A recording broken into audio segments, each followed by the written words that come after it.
जय हिंद। नमस्कार दोस्तों, मैं राज तिवारी स्वागत करता हूँ आपका हमारे इस प्यारे से यूट्यूब चैनल में मिस्टर साइंस स्टार में। कैसे हो आप लोग? आई होप आप लोग बहुत ही स्वस्थ होंगे, मस्त होंगे, मेहनत से पढ़ाई कर रहे होंगे। ओके, फाइनली आज के इस वीडियो में हम लोग 10th स्टैंडर्ड का जो सीबीएसई बोर्ड है वो हम लोग स्टार्ट करने जा रहे हैं। ओके, तो आज के इस वीडियो में हम लोग सीबीएसई बोर्ड का 10th स्टैंडर्ड का साइंस सब्जेक्ट का चैप्टर नंबर 6 जो कि है लाइफ प्रोसेसेस, इस चैप्टर को हम लोग आज के इस वीडियो में स्टार्ट करेंगे। ओके, और ये जो लेक्चर है ये लेक्चर नंबर 1 होने जा रहा है इस चैप्टर का। Okay, so no more wasting time, we are going to start our today's lecture. Okay, सुनो मेरी बात ध्यान से। चैप्टर का नाम क्या है? चैप्टर का नाम है life processes. Okay, life process मतलब क्या? लाइफ का मतलब होता है जीवन, राइट? लाइफ का मतलब क्या होता है? जीवन होता है। और प्रोसेसेस का मतलब होता है प्रक्रिया, मतलब एक लिविंग ऑर्गेनिज्म के अंदर ऐसी कौन कौन सी प्रोसेस होती है जिसके वजह से वो सरवाइव कर पाता है। ओके, इस चैप्टर में आगे बढ़ने से पहले मैं आपसे कुछ सवाल पूछना चाहता हूँ। ओके, जैसा कि हम लोग कैसे पता लगाते कि कोई भी चीज लिविंग थिंग है कि नॉन लिविंग थिंग है। ओके, जाहिर सी बात है जो लिविंग ऑर्गेनिज्म होगा, जो लिविंग थिंग होगा, उसके अंदर कुछ ना कुछ ऐसे प्रोसेस होंगे जिसके वजह से वो सरवाइव कर रहा है, राइट? और वो लाइफ प्रोसेस को हम लोग देख सकते हैं, जिसके वजह से हम लोग ये पता लगा सकते हैं कि हाँ ये लिविंग थिंग है और ये नॉन लिविंग थिंग है। बेसिकली इसी चैप्टर के अंदर हम लोगों को ऐसे बहुत सारे लाइफ प्रोसेस के बारे में स्टडी करना है। ओके, ठीक है, चलो आगे बात करते हैं। ओके, अभी जो लाइफ होता है ये लाइफ किसके अंदर होता है? लिविंग थिंग के अंदर होता है, मतलब बेसिकली देखा जाए तो लिविंग ऑर्गेनिज्म के अंदर होता है। ओके, अगर मैं लिविंग ऑर्गेनिज्म की बात करूं तो ये भी कितने टाइप के होते हैं? 2 टाइप के होते हैं। ओके, लिविंग ऑर्गेनिज्म कितने टाइप के होते हैं? 2 टाइप के। तो यहाँ पे क्या हो जाएगा? Types of organisms. ऑर्गेनिज्म कितने टाइप के होते हैं? According to the cell, cell के नंबर के हिसाब से मैं बात कर रहा हूं। ओके, अगर एक सेल रहेगा तो वैसे ऑर्गेनिज्म को हम लोग बोलते हैं यूनिसेल्यूलर ऑर्गेनिज्म। यस और नो? Yes sir. सर अगर एक सेल का ऑर्गेनिज्म होगा तो उसको हम लोग क्या बोलेंगे? यूनिसेल्यूलर ऑर्गेनिज्म बोलेंगे। इसका मतलब क्या? अगर वो यूनिसेल्यूलर है तो इसका मतलब ये है कि ये जो ऑर्गेनिज्म होगा ये सिर्फ और सिर्फ एक ही सेल का बना होगा। ओके, क्योंकि यूनि का मतलब होता है 1, यूनि का मतलब होता है एक, सेल्यूलर मतलब सेल, और ऑर्गेनिज्म मतलब ऑर्गेनिज्म, राइट? तो ऐसा ऑर्गेनिज्म जो कि ऑर्गेनिज्म तो है बट सिर्फ और सिर्फ एक सेल का बना हुआ है, तो मैं ऐसा बोल सकता हूं unicellular organism are made up of a single cell. yes or no? yes. Okay, मतलब यूनिसेल्यूलर ऑर्गेनिज्म वो होते हैं जो कि सिर्फ और सिर्फ एक ही सेल के बने हो। इसी के लिए मैंने यहाँ पे क्या लिखा है? Made up of a single cell. Single मतलब एक। ओके, और जो दूसरा टाइप होता है उसको हम लोग बोलते हैं multi cellular organism. Multi cellular organism. Multi का मतलब क्या? मेनी। मल्टी का मतलब ही क्या होता है? बहुत, मेनी। ओके, सेल्यूलर मतलब सेल, मतलब क्या? ये जो ऑर्गेनिज्म होंगे ये एक सेल के नहीं बने होंगे, एक से ज्यादा सेल के बने होंगे बेसिकली। ओके, तो मल्टी मतलब क्या? मेनी, मतलब ऐसे ऑर्गेनिज्म जो कि एक सेल के नहीं बहुत सारे सेल के बने हैं, वैसे ऑर्गेनिज्म को हम लोग बोलते हैं मल्टी सेल्यूलर ऑर्गेनिज्म। तो मैं यहाँ पे क्या लिख सकता हूं? Made up of multiple cell. ये एक सेल के नहीं बने, ये बहुत सारे सेल के बने। ओके, जैसे अगर मैं इसके एग्जांपल की बात करूं तो इसका एग्जांपल है अमीबा। क्या है? अमीबा। अमीबा एक यूनिसेल्यूलर ऑर्गेनिज्म होता है। ओके, उसी जगह अगर मैं बात करूं मल्टी सेल्यूलर ऑर्गेनिज्म की तो इसका एग्जांपल क्या हो जाएगा? हम लोग, ह्यूमंस। वैसे देखा जाए तो बहुत सारे होते हैं बट बेसिकली हम लोग अपने बारे में बात करने वाले इस चैप्टर में, इसी के लिए मैंने वहां पे क्या लिया? एग्जांपल ह्यूमन लिया। ओके, आप लोगों को समझ रहा है? ओके, तो अभी तक हम लोग ने क्या पढ़ा कि ऑर्गेनिज्म कितने टाइप के होते हैं according to the cell. Cell के नंबर के हिसाब से, अगर एक सेल रहेगा तो यूनिसेल्यूलर, एक से ज्यादा रहेगा तो उसको हम लोग क्या बोलेंगे? Multi cellular. बेसिकली अगर हम लोग ह्यूमन की बात करें, अगर हम लोग अपनी बात करें तो हम लोग मल्टी सेल्यूलर ऑर्गेनिज्म तो है बट एक सेल नहीं है। अगर एक सेल के होते तो हम लोग क्या बोलते हैं, यूनिसेल्यूलर। ओके, हम लोग क्या है, मल्टी सेल्यूलर है, मतलब हमारे अंदर ना मिलियंस ऑफ सेल है, बहुत सारे सेल है। और आपको ये जानकर के आश्चर्य होगा, हमारे बॉडी के अंदर लगभग 200 से भी ज्यादा डिफरेंट टाइप ऑफ सेल पाए जाते हैं। ओके, जैसा कि मैं बात करूं बोन सेल जिसको हम लोग बोलते हैं ऑस्टियोसाइट, जो कार्टिलेज होता है, कार्टिलेज के सेल को बोलते हैं कॉन्ड्रोसाइट। ओके, आरबीसी हो गया, डब्ल्यूबीसी हो गया, प्लेटलेट हो गया, ये सब सारी चीजों के बारे में हम पढ़ेंगे धीरे धीरे आज के इस लेक्चर में। ओके, चलिए, तो हम लोग ने अभी तक क्या पढ़ा कि ऑर्गेनिज्म कितने टाइप के होते हैं। ऑर्गेनिज्म होते हैं दो टाइप के, एक जो सिंगल सेल के बने हैं उनको बोलेंगे यूनिसेल्यूलर, और जो मल्टीपल सेल के बने हैं उनको हम लोग बोलेंगे मल्टी सेल्यूलर ऑर्गेनिज्म। ओके, आगे बात करते हैं। अभी हम लोग ने देखो ऑर्गेनिज्म की बात की, ऑर्गेनिज्म मतलब क्या, लिविंग ऑर्गेनिज्म होगा, राइट। ओके, अगर लिविंग ऑर्गेनिज्म है तो यहाँ पे क्या होगा, हर एक चीज का यूनिट होता है, राइट। अगर मैं आपसे क्वेश्चन पूछूं, आप लोग बता सकते हो, यस, क्या होगा, देखो क्वेश्चन क्या है, what is the basic unit of life. हमारे लाइफ का बेसिक यूनिट क्या है, यूनिट मतलब क्या, जैसा कि मान लेते कोई किलोमीटर, राइट, तो उसका यूनिट हम लोग क्या मानते हैं, मीटर, मतलब सबसे छोटा यूनिट, राइट, उसी की बात कर रहा हूं। उसी हिसाब से जो मल्टी सेल्यूलर ऑर्गेनिज्म होते, राइट, अगर हम ही लोग भी हैं तो हमारा जो बेसिक यूनिट है लाइफ का उसको हम लोग क्या बोलते हैं, सेल बोलते हैं। क्या बोलते हैं, सेल। ओके, तो लाइफ का यूनिट क्या हो जाएगा, फिर सेल हो जाएगा। तो सेल क्या हो जाएगा, cell is the basic fundamental unit of life. हमारे लाइफ का यूनिट क्या है, सेल है।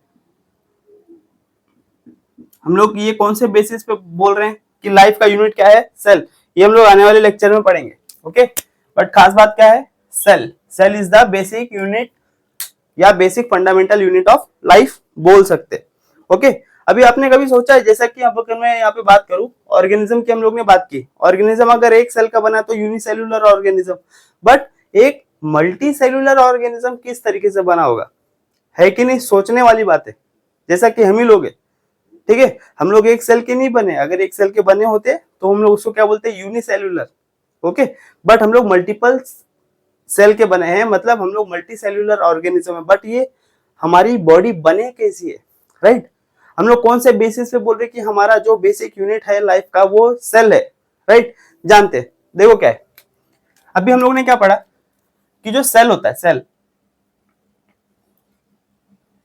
अभी हम लोग ने पढ़ा कि जो सेल है उसी को हम लोग क्या बोलते हैं, बेसिक यूनिट ऑफ लाइफ।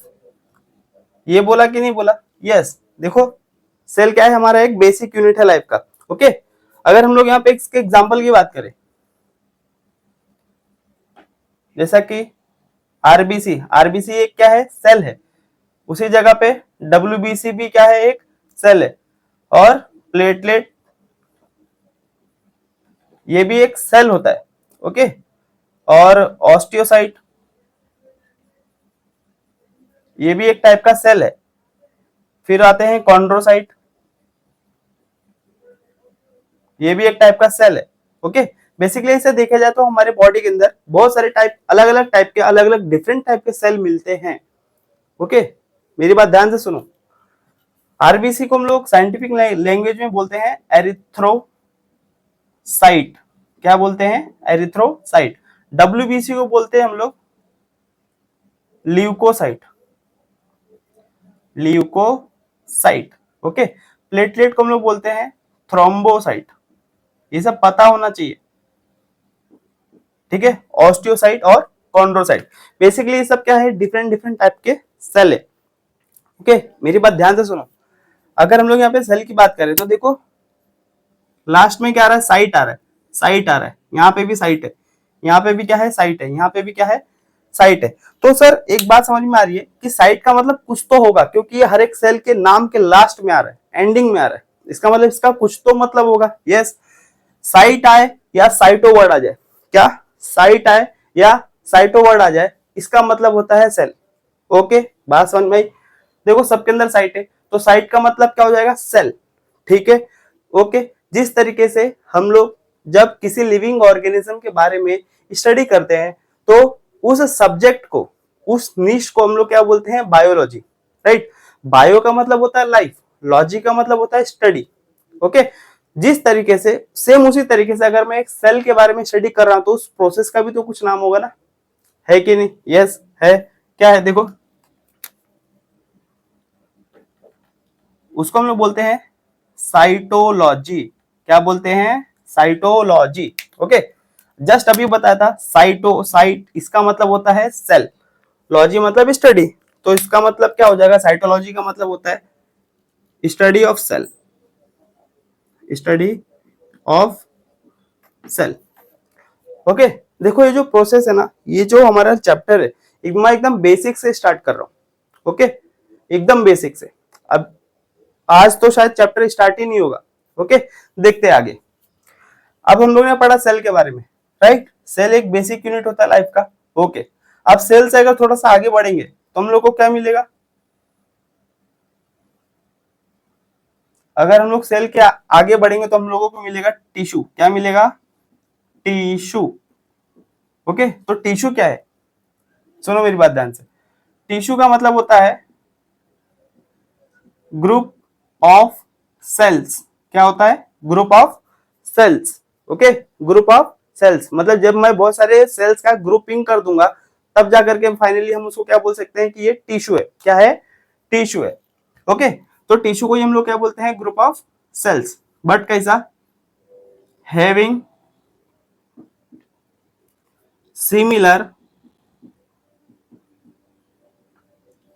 मतलब क्या सिमिलर, सिमिलर मतलब सेम। क्या सेम होना चाहिए, स्ट्रक्चर सेम होना चाहिए, ओरिजिन सेम होना चाहिए, एंड फंक्शन भी सेम होना चाहिए, ओके। चलो मेरी बात ध्यान से समझो क्या बोल रहा हूं मैं।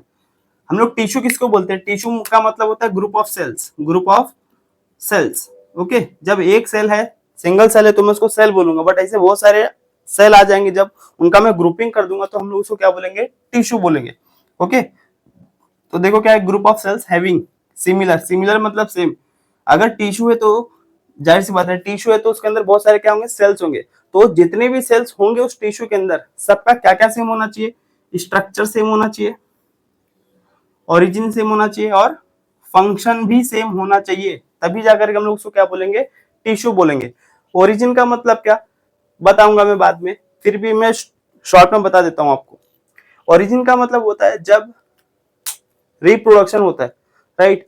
जब मेल गैमेट फीमेल गैमेट मतलब जब स्पर्म और ओवम आपस में कंबाइन करते हैं, कंबाइन करने के बाद क्या बनता है, जाइगोट, जाइगोट के बाद क्या बनता है, एम्ब्रियो, राइट। तो एम्ब्रियो का जब एम्ब्रियोनिक स्टेज आता है तो उसी में क्या होता है, 3 डर्म लेयर बनते हैं, ओके।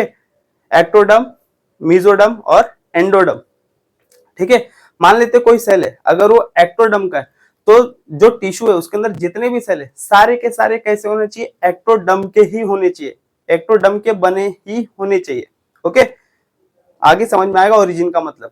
और सारे सेल्स का फंक्शन भी क्या होना चाहिए, सेम होना चाहिए, मतलब स्ट्रक्चर भी सेम होना चाहिए, ओरिजिन भी सेम होना चाहिए और फंक्शन भी सेम होना चाहिए, मतलब वो जो काम करते हैं, ओके। अब देखो मैं टिश्यू किसको बोलूंगा, ध्यान से सुनो मेरी बात। अगर मैं ऑस्टियोसाइट बोल रहा हूं तो बोन के अंदर का एक ही सेल होता है, नहीं बहुत सारे सेल होते हैं। But RBC, WBC, platelet, osteocyte, chondrocyte, ये सब अलग अलग सेल है, राइट। इनका शेप अलग होगा, सबके फंक्शन अलग होंगे, सबका फंक्शन क्या है, अलग है। एक बात बताओ, अगर मैं ग्रुपिंग करूं आरबीसी का, डब्ल्यूबीसी का, प्लेटलेट का, ऑस्टियोसाइट का, कॉन्ड्रोसाइट का, बहुत सारे सेल ऐसे मैंने उनका क्या कर दिया, ग्रुपिंग कर दिया। अब मैं इसको टिश्यू नहीं बोलूंगा, क्यों, क्योंकि डिफरेंट टाइप के सेल है ना, डिफरेंट टाइप के सेल हैं तो इसका मतलब डिफरेंट डिफरेंट काम होगा, डिफरेंट डिफरेंट फंक्शन होगा हर एक सेल का, राइट। हम लोग टिश्यू उसी को बोलेंगे जिसका क्या क्या सेम होना चाहिए, ग्रुप ऑफ सेल्स तो है बट स्ट्रक्चर सेम होना चाहिए, ओरिजिन भी सेम होना चाहिए और फंक्शन भी सेम होना चाहिए, तभी हम लोग उसको टिश्यू बोलेंगे, ओके। आगे बात करते। तो सेल क्या है, बेसिक यूनिट है, सेल का ग्रुपिंग कर दिया तो क्या बन गया, टिश्यू, ओके। अब जब ये टिश्यू का मैं ग्रुपिंग करूंगा तो मुझे क्या मिलेगा, ऑर्गन मिलेगा। क्या मिलेगा, ऑर्गन, ओके। हम लोग को तो बहुत अच्छे तरीके से मालूम है ऑर्गन क्या होता है। ओके, ठीक है। आपने कभी पढ़ा है सेंसरी ऑर्गन कितने होते हैं? टोटल 5 होते हैं, राइट। आईज, नोज, टंग, ईयर और स्किन। ओके, आईज, नोज, टंग, स्किन और ईयर। ओके, तो ये क्या होते हैं? सेंसरी ऑर्गन होते हैं। ऑर्गन किसका बना होगा? फिर देखो ना, ऑर्गन किसका बना होगा? टिश्यू का बना होगा। ओके, सेल का ग्रुपिंग किया तो टिश्यू बना, जब मैं टिश्यू का ग्रुपिंग करूंगा तो क्या बनेगा? ऑर्गन बनेगा। ओके, एग्जांपल देखो, मान लेते हैं स्टमक ले लो, लीवर ले लो, किडनी ले लो। बेसिकली ये सब क्या है? ये सारे के सारे ऑर्गन ही है। ओके, आगे बात करते हैं। जब इसे बहुत सारे ऑर्गन का मैं क्या कर दूंगा? ग्रुपिंग कर दूंगा, तो मुझे क्या मिलेगा? ऑर्गन सिस्टम मिलेगा। Organ system. Okay, organ system मतलब क्या? मतलब ये एक सिस्टम है। सिस्टम मतलब क्या? सिस्टम मतलब क्या? मतलब ग्रुप। जैसा कि मैं देखो, मैंने सेल का जब ग्रुपिंग किया तो टिश्यू बना, टिश्यू का ग्रुपिंग किया तो ऑर्गन बना, ऑर्गन का ग्रुपिंग करेंगे तो ऑर्गन सिस्टम बनेगा। इसका मतलब क्या? ध्यान से सुनो, ऑर्गन सिस्टम क्या क्या होते हैं। एग्जाम्पल, जैसा कि digestive system, digestive system, right. Digestive system मतलब क्या? इसके नाम से ही पता चल रहा है, अगर ये सिस्टम है, राइट, तो इसके अंदर एक ऑर्गन नहीं, बहुत सारे मल्टीपल ऑर्गन आते हैं, राइट। जैसा क्या क्या? माउथ आता है, फेरिंग्स आता है, ईसोफेगस आता है, स्टमक आता है, और लिवर आता है, पेनक्रियाज आता है, ओके, गॉल ब्लैडर आता है, लार्ज इंटेस्टाइन, स्मॉल इंटेस्टाइन और एनस आता है। तो राइट, तो ये सब अलग अलग टाइप के ऑर्गन है, राइट, बट सब लोग मिल करके काम कर रहे, तो उसको हम लोग क्या बोलेंगे? सिस्टम बोलेंगे। क्या बोलेंगे? सिस्टम। क्योंकि ये जो सिस्टम है सारे ऑर्गन का बना है, इसी के लिए हम लोग इसको बोलते हैं ऑर्गन सिस्टम। ठीक है, बात समझ में आई? तो देखो, इतने सारे डाइजेस्टिव सिस्टम के अंदर इतने सारे क्या आ रहे हैं? ऑर्गन आ रहे हैं, तो कहीं ना कहीं मैंने ऑर्गन का ग्रुपिंग क्या रहूंगा तभी तो। ओके, तो ये हो गया डाइजेस्टिव सिस्टम। उसी तरीके से एक होता है एक्सक्रीटरी सिस्टम। इसके नाम से क्या पता चल रहा है? अगर ये सिस्टम है तो क्या परफॉर्म करता होगा? एक्सक्रीशन। एक्सक्रीशन का मतलब होता है रिमूवल ऑफ वेस्ट मटेरियल या product from the body, right, जैसा कि किडनी हो गया। ओके, आगे बात करते हैं। और क्या होता है? Respiratory system. मैं सबकी बात नहीं कर सकता ना, मैं यहाँ पे एग्जांपल ले रहा हूँ। ओके, रेस्पिरेटरी सिस्टम ये एक ऐसा सिस्टम है जो क्या करेगा? कौन सा फंक्शन को, कौन से प्रोसेस को परफॉर्म करेगा? रेस्पिरेशन को करेगा। अब रेस्पिरेशन में क्या सिर्फ एक ही ऑर्गन आता है? नहीं, नोज आता है, फेरिंग्स आता है, राइट, ट्रैकिया आता है, दोनों लंग्स आते हैं, एल्व्यूलाई आता है, ये सब अलग अलग ऑर्गन ही है बेसिकली, राइट, बट मिल करके एक काम कर रहे हैं, राइट। जब बहुत सारे ऑर्गन मिल करके एक ही काम को परफॉर्म करते, एक ही फंक्शन को परफॉर्म करते, तभी हम लोग उसको सिस्टम बोलते हैं। ओके, फाइनली अभी जब ऑर्गन सिस्टम है, जब ऐसे बहुत सारे ऑर्गन सिस्टम मिल करके तब जाकर के फाइनली एक बॉडी बनती है, तब जाकर के फाइनली हम लोग उसको बोलेंगे कि भाई किसका फॉर्मेशन हो गया? ऑर्गेनिज्म का फॉर्मेशन हो गया। ओके, तो हमारी बॉडी कुछ इस तरीके से बनी हुई है। मतलब अब मैं अगर उल्टा जाऊं तो ऑर्गेनिज्म, अगर मैं अपने आप को देखो या आप अपने आप को देखो, तो ऑर्गन में हम लोग अब ऑर्गेनिज्म के अंदर क्या मिलेगा? और ऑर्गन सिस्टम मिलेगा। ऐसे बहुत सारे अलग अलग सिस्टम होंगे, मैंने 3 ही लिखा है। रिप्रोडक्टिव सिस्टम होगा, ब्लड सर्कुलेटरी सिस्टम होगा, राइट, कंट्रोल एंड कोऑर्डिनेशन जिसके अंदर ब्रेन और स्पाइनल कॉर्ड आते हैं, ये सारी चीजें होंगी। फिर जब मैं इसके और नीचे लेवल पे आऊंगा तो मुझे एक एक ऑर्गन मिलेगा। ऑर्गन का और नीचे करूँ आऊंगा तो मुझे टिश्यू मिलेगा। टिश्यू से एकदम लास्ट में आऊंगा, एकदम बेसिक पे आऊंगा तो क्या मिलेगा? सेल। सेल से छोटा कुछ है ही नहीं हमारी बॉडी में, इसी के लिए हम लोग ने सेल को बोला है basic unit of life. Okay, यहां तक बात समझ में आई? ओके, ठीक है, चलो आगे बात करते हैं। ठीक है, हम लोग यहाँ पे किसके बारे में बात कर रहे थे? लाइफ प्रोसेस के बारे में बात कर रहे थे ना। देखो क्या है लाइफ प्रोसेस, ये हमारे चैप्टर का नाम ही है। ओके, देखो क्या है। अभी सारे लाइफ प्रोसेस एक लिविंग ऑर्गेनिज्म के अंदर क्यों होता है? ये हमारे अंदर क्यों हो रहा है? ओके, मान लो अगर डाइजेस्टिव सिस्टम काम करना बंद कर दे, हम लोग कुछ भी खाएंगे पचेगा नहीं, राइट। एक्सक्रीटरी सिस्टम काम करना बंद कर दे, किडनी फेल हो जाए, तो क्या हम सर्वाइव कर पाएंगे? नहीं कर पाएंगे।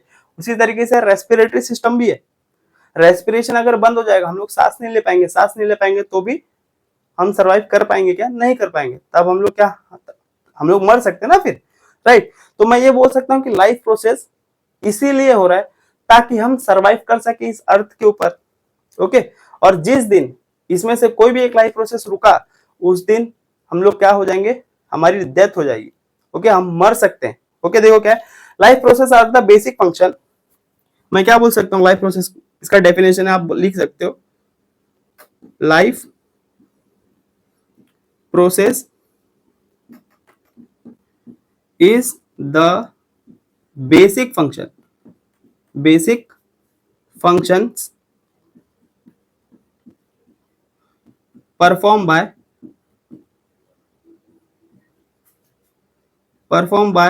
the all, मैं all लिख रहा हूं, ध्यान से देखो, all लिविंग ऑर्गेनिजम्स, मतलब जितने भी लिविंग ऑर्गेनिज्म है सबके अंदर ये लाइफ प्रोसेस होता है, ओके। अब ये क्यों होता है, देखो, all living organism to maintain their life, ताकि हम लोग अपनी लाइफ को मेंटेन कर सके, टू मेंटेन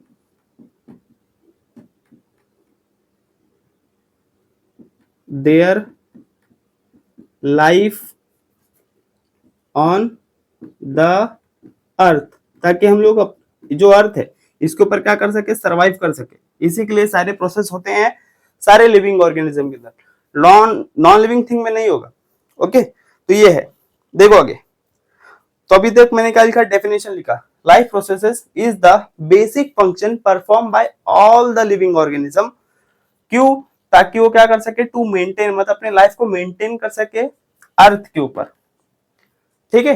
बात समझ में? इसी के लाइफ प्रोसेस होता है सारे के सारे लिविंग ऑर्गेनिज्म में। अब चाहे वो एक सेल का बना हो, चाहे वो मल्टीपल सेल का बना हो, मतलब चाहे वो यूनिसेल्युलर ऑर्गेनिज्म हो, चाहे वो मल्टी सेल्युलर ऑर्गेनिज्म हो, ओके। दूसरा point, life processes are essential for, life processes are essential, essential मतलब नेसेसरी, जरूरी, essential for, essential for survival, for the survival of the living organism, okay, for the living organism, ठीक है। तो ये होता है लाइफ प्रोसेस, ठीक है। लाइफ प्रोसेस देखो क्या है, लाइफ प्रोसेस का मतलब होता है, इसका डेफिनेशन होगा, life process is the basic function perform by all the living organism to maintain their life on the earth, okay. तो दूसरा क्या हो जाएगा, जो भी लाइफ प्रोसेस होते हैं वो क्या होते हैं, आर एसेंशियल, एसेंशियल मतलब नेसेसरी, नेसेसरी मतलब जरूरी।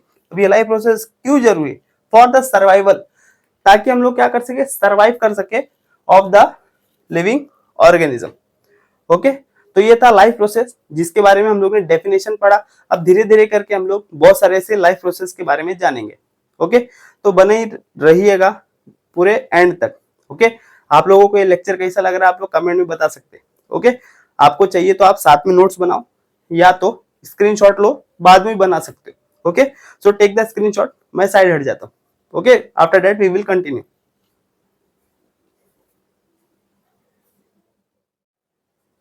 Okay. We are going to continue our lecture, okay. तो अभी तक हम लोग ने पढ़ा कितने टाइप के लिविंग ऑर्गेनिज्म होते हैं, on the number of cells, एक सेल का होगा तो यूनिसेल्युलर, मल्टीपल सेल का होगा तो multi cellular, okay.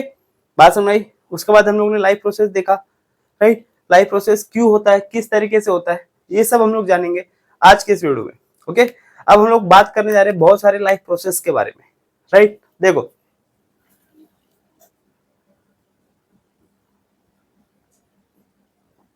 Various life processes,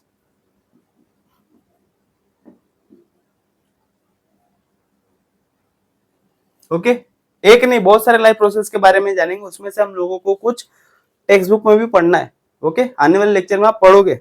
okay, सबसे पहला है उसमें हमारा सबसे पहला है डाइजेशन। क्या है? डाइजेशन।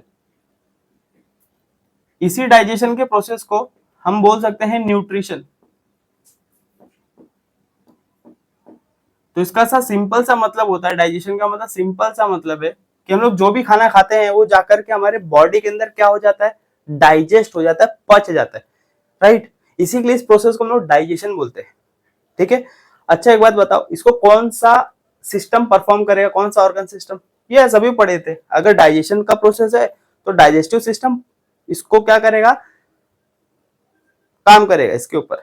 ओके, डाइजेशन कौन करवा के देगा? डाइजेस्टिव सिस्टम करवा के देता है। चलो देखो, डाइजेशन है क्या? डाइजेशन ऐसा एक प्रोसेस है जिसके अंदर क्या होता है, हमारा बॉडी जो कॉम्प्लेक्स फूड सब्सटेंस है उसको सिंपल और एब्जॉर्बेबल फूड सब्सटेंस में कन्वर्ट करता है, मतलब ब्रेक डाउन हो रहा है बेसिकली। तो digestion is the process in which, मैं क्या बोल सकता हूं, digestion is the process, digestion is the process in which body breakdown, body मतलब हमारी बॉडी क्या करती है, ब्रेक डाउन करती है, break downs the complex food substance. Complex मतलब क्या मैं बताऊंगा अभी, complex food substance into simple absorbable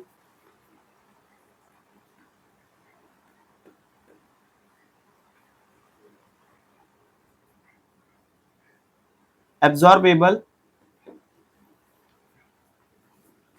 food substance.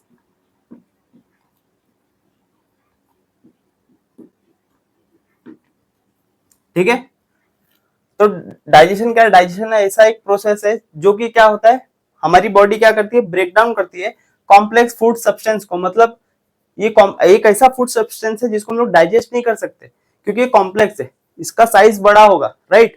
अब इसके ऊपर बहुत सारे इंजाइम काम करते हैं जिसके वजह से ये सिंपल और एब्जॉर्बेबल फूड सब्सटेंस के अंदर कन्वर्ट हो जाता है और वही डाइजेस्ट हो पाएगा। कॉम्प्लेक्स फूड सब्सटेंस डाइजेस्ट नहीं हो पाता।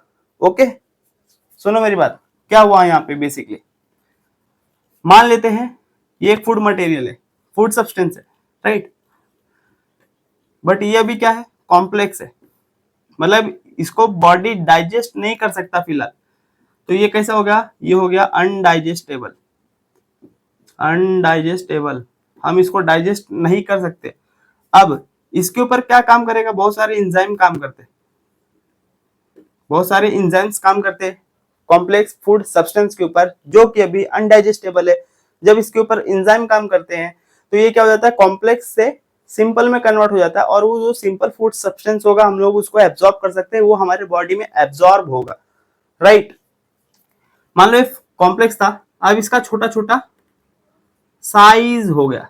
ओके, छोटा छोटा साइज हो गया, मतलब अब ये कॉम्प्लेक्स से क्या बन चुका है, सिंपल। ओके, कॉम्प्लेक्स को हम लोग डाइजेस्ट नहीं कर पाएंगे बट ये क्या हो जाता है, डाइजेस्ट हो जाता है। इसको हम लोग बोलेंगे डाइजेस्टेबल, डाइजेस्टेबल। ओके, इसको मैं ये भी बोल सकता हूं अनएब्जॉर्ब एबल, मतलब मैं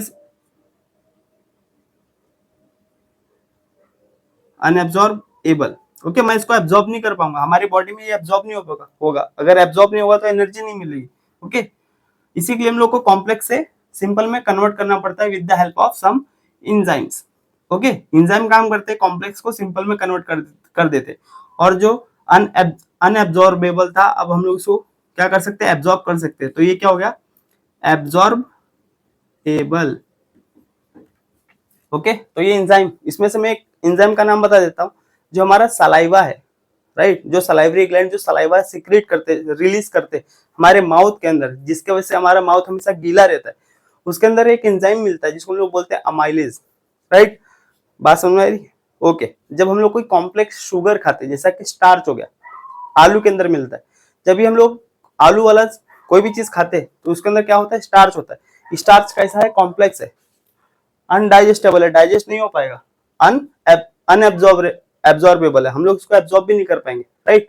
तो क्या होता है, ये जो अमाइलेज होता है हमारे सलाइवा के अंदर, ये उसको क्या कॉम्प्लेक्स से किस में कन्वर्ट कर देता है, सिंपल में।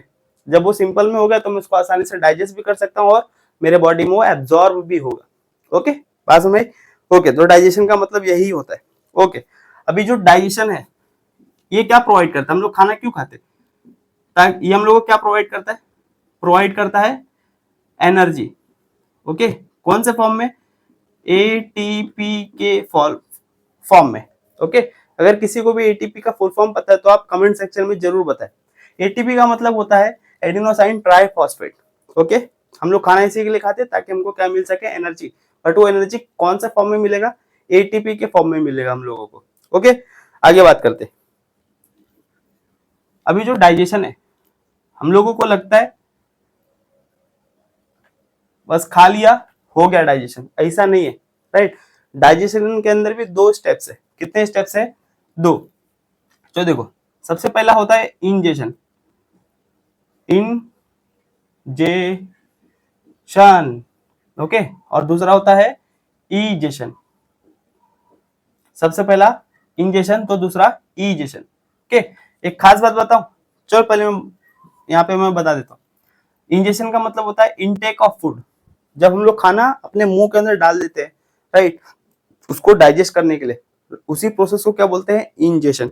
ओके, और जब ये खाना डाइजेस्ट हो जाता है, राइट, अब जब वो पूरे तरीके से वेस्ट मटेरियल बन चुका है हमारे बॉडी के लिए, उसको बाहर निकालने के प्रोसेस को बोलते हैं इजेशन, राइट। खाना मुंह में डाला मतलब इनटेक ऑफ फूड हुआ, तो उसको हम लोग बोलेंगे इंजेशन। ठीक है, कैसे याद रखेंगे, देखो जेशन, डाइजेशन के स्पेलिंग में देखो जेशन, यहाँ पे भी क्या रहा है, जेशन, यहाँ पे भी क्या रहा है, जेशन।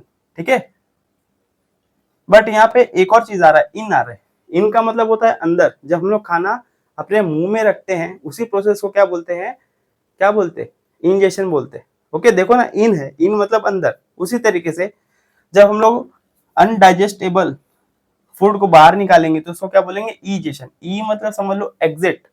जिस तरीके से हम लोग बड़े बड़े मॉल में जाते हैं, वहां पे बड़े बड़े अक्षरों में क्या लिखा रहता है, एग्जिट। एग्जिट मतलब बाहर निकलना।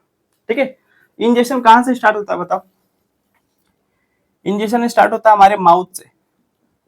ठीक है, हम लोग खाना खाते हैं कहां से, माउथ से खाते हैं ना। इंटेक ऑफ फूड कहां से होता है, हमारा माउथ से होता है। ओके, और जब हम लोग निकालते हैं तो वो कहां से निकलता है, एनस से निकलता है। ठीक है, ओके, तो इसका मतलब मेरे डाइजेशन का प्रोसेस स्टार्ट कहां से होता है, स्टार्ट फ्रॉम माउथ। माउथ से स्टार्ट होता है, and ends with anus. Okay, ठीक है, माउथ से लेकर के एनस तक का जो होता है, इस पर एक कैनाल है, क्या है, कैनाल, जिसको हम लोग बोलेंगे एलिमेंट्री कैनाल। क्या बोलेंगे, एलिमेंटरी कैनाल। ये कैनाल है माउथ से लेकर के एनस तक, इसको हम लोग बोलते हैं एलिमेंट्री कैनाल। ओके, तो डाइजेशन का मतलब समझ में आया। ओके, आगे बात करते, दूसरा होता है एक्सक्रीशन। दूसरा प्रोसेस है हमारे पास एक्सक्रीशन। ओके, अब एक्सक्रीशन का मतलब क्या होता है, एक्सक्रीशन का मतलब होता है रिमूवल ऑफ वेस्ट प्रोडक्ट्स या मटेरियल्स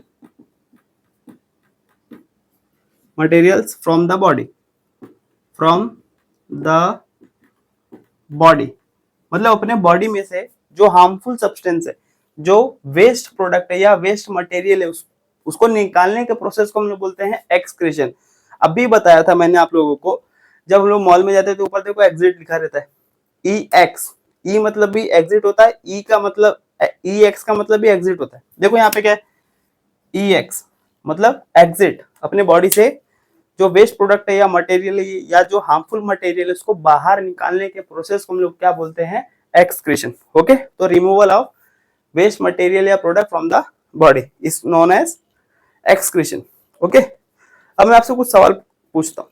सबसे पहला, इसमें क्या क्या आते हैं? अभी आप बोलोगे सर सबसे पहला आता है लीवर। क्या आता है? लीवर। तो लीवर भी क्या करते हैं? एक्सक्रीशन का काम करते हैं। क्या करते हैं? एक्सक्रीशन का काम करते हैं। ओके, लीवर क्या करता है? लीवर करके देता है removal of undigested food material. मतलब जो, सॉरी अनडाइजेस्टेड नहीं, डाइजेस्टेड, मतलब जो डाइजेस्ट हो चुका है और वो हमारे लिए हार्मफुल है। ओके, उसी को बोलते हैं। अनडाइजेस्टेड नहीं आएगा, डाइजेस्टेड आएगा। ओके, रिमूवल ऑफ डाइजेस्टेड, मतलब जो डाइजेस्ट हो चुका है, डाइजेस्टेड फूड मटेरियल। ओके, और उसको हम लोग क्या बोलते हैं? स्टूल। क्या बोलते हैं? स्टूल। ओके, अब स्टूल का मतलब वो नहीं जिसके ऊपर हम लोग केक काटते। ओके, साइंस के लैंग्वेज में जो पॉटी होता है उसको हम लोग क्या बोलते हैं? स्टूल बोलते हैं। ओके, चलो, अभी आपने कभी ये सोचा कि हम लोग कुछ भी ऐसा कलर फूड वाला कोई चीज खाते हैं, जैसे गाजर खा लिया, गाजर का कलर क्या होता है? ऑरेंज। तो हमारी जो पॉटी निकलती है, हमारा जो स्टूल बाहर आता है, ये येलो कलर का क्यों होता है? मान लो मैंने दूध पिया या कुछ ऐसा चीज खाया जिसका कुछ और कलर है, राइट, बट वो येलो कलर का ही पॉटी क्यों आता है? वो सब किस में होता है? लीवर में होता है। ओके, बात समझ में? इसको मैं अलग से बताऊंगा, अभी नहीं। अभी जो स्टूल होता है, इसको निकालने के प्रोसेस को बोलते हैं हम लोग डेफिकेशन। डेफिकेशन। ओके, ये प्रोसेस का नाम है, ये बहुत इंपॉर्टेंट है। चलो, लीवर का तो हो गया। अब बात करते हैं हम लोग किडनी की। सर किडनी भी करके देता है क्या? यस। जो हम लोग यूरिन पास करते हैं वो कौन करवा रहा है? यही तो करवा रहा है। तो किडनी बेसिकली क्या करते हैं? ये करवाते हैं हमारा ब्लड का फिल्टरेशन। क्या करवाते हैं? ब्लड का फिल्टरेशन। ब्लड का फिल्टरेशन का मतलब क्या? ध्यान से समझो, राइट। हमको प्यास क्यों लगती है? तो पानी कम होता है बॉडी में। पानी कम क्यों होता है? क्योंकि मान लेते हैं, अगर एवरेज देखा जाए तो जो एडल्ट ह्यूमन बींग्स होते हैं इनके अंदर टोटल कितना ब्लड होता है? 5 लीटर। 5 लीटर कितने होते हैं? 5 लीटर ब्लड होते, राइट। अब उसी प्रेशर को, उसी वॉल्यूम को मेंटेन करने के लिए हम लोग को प्यास लगती है, राइट। मान लो ब्लड था, हम लोग ने पानी पिया, राइट।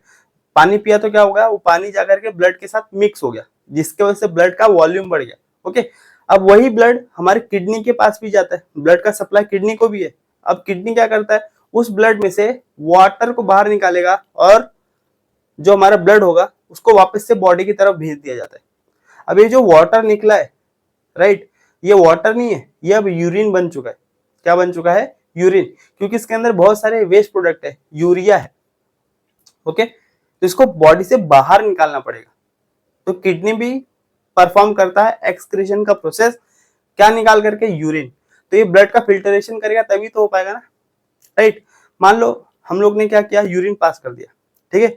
यूरिन पास कर दिया मतलब क्या? ब्लड का फिल्टरेशन हुआ होगा। ब्लड का अगर फिल्टरेशन हुआ होगा इसका मतलब क्या?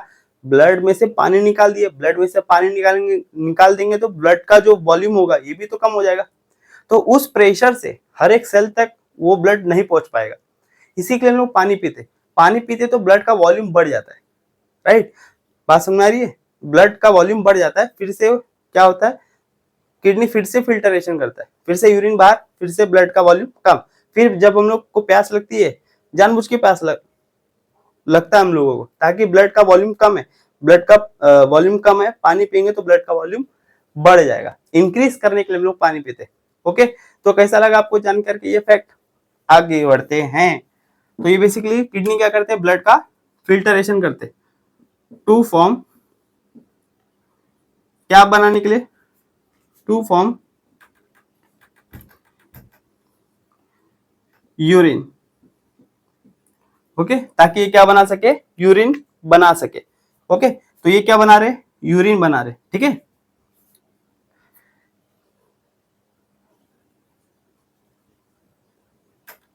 चलो देखो, तो ये क्या बना रहे हैं? दे आर यूरिन बना रहे, ठीक है, ओके।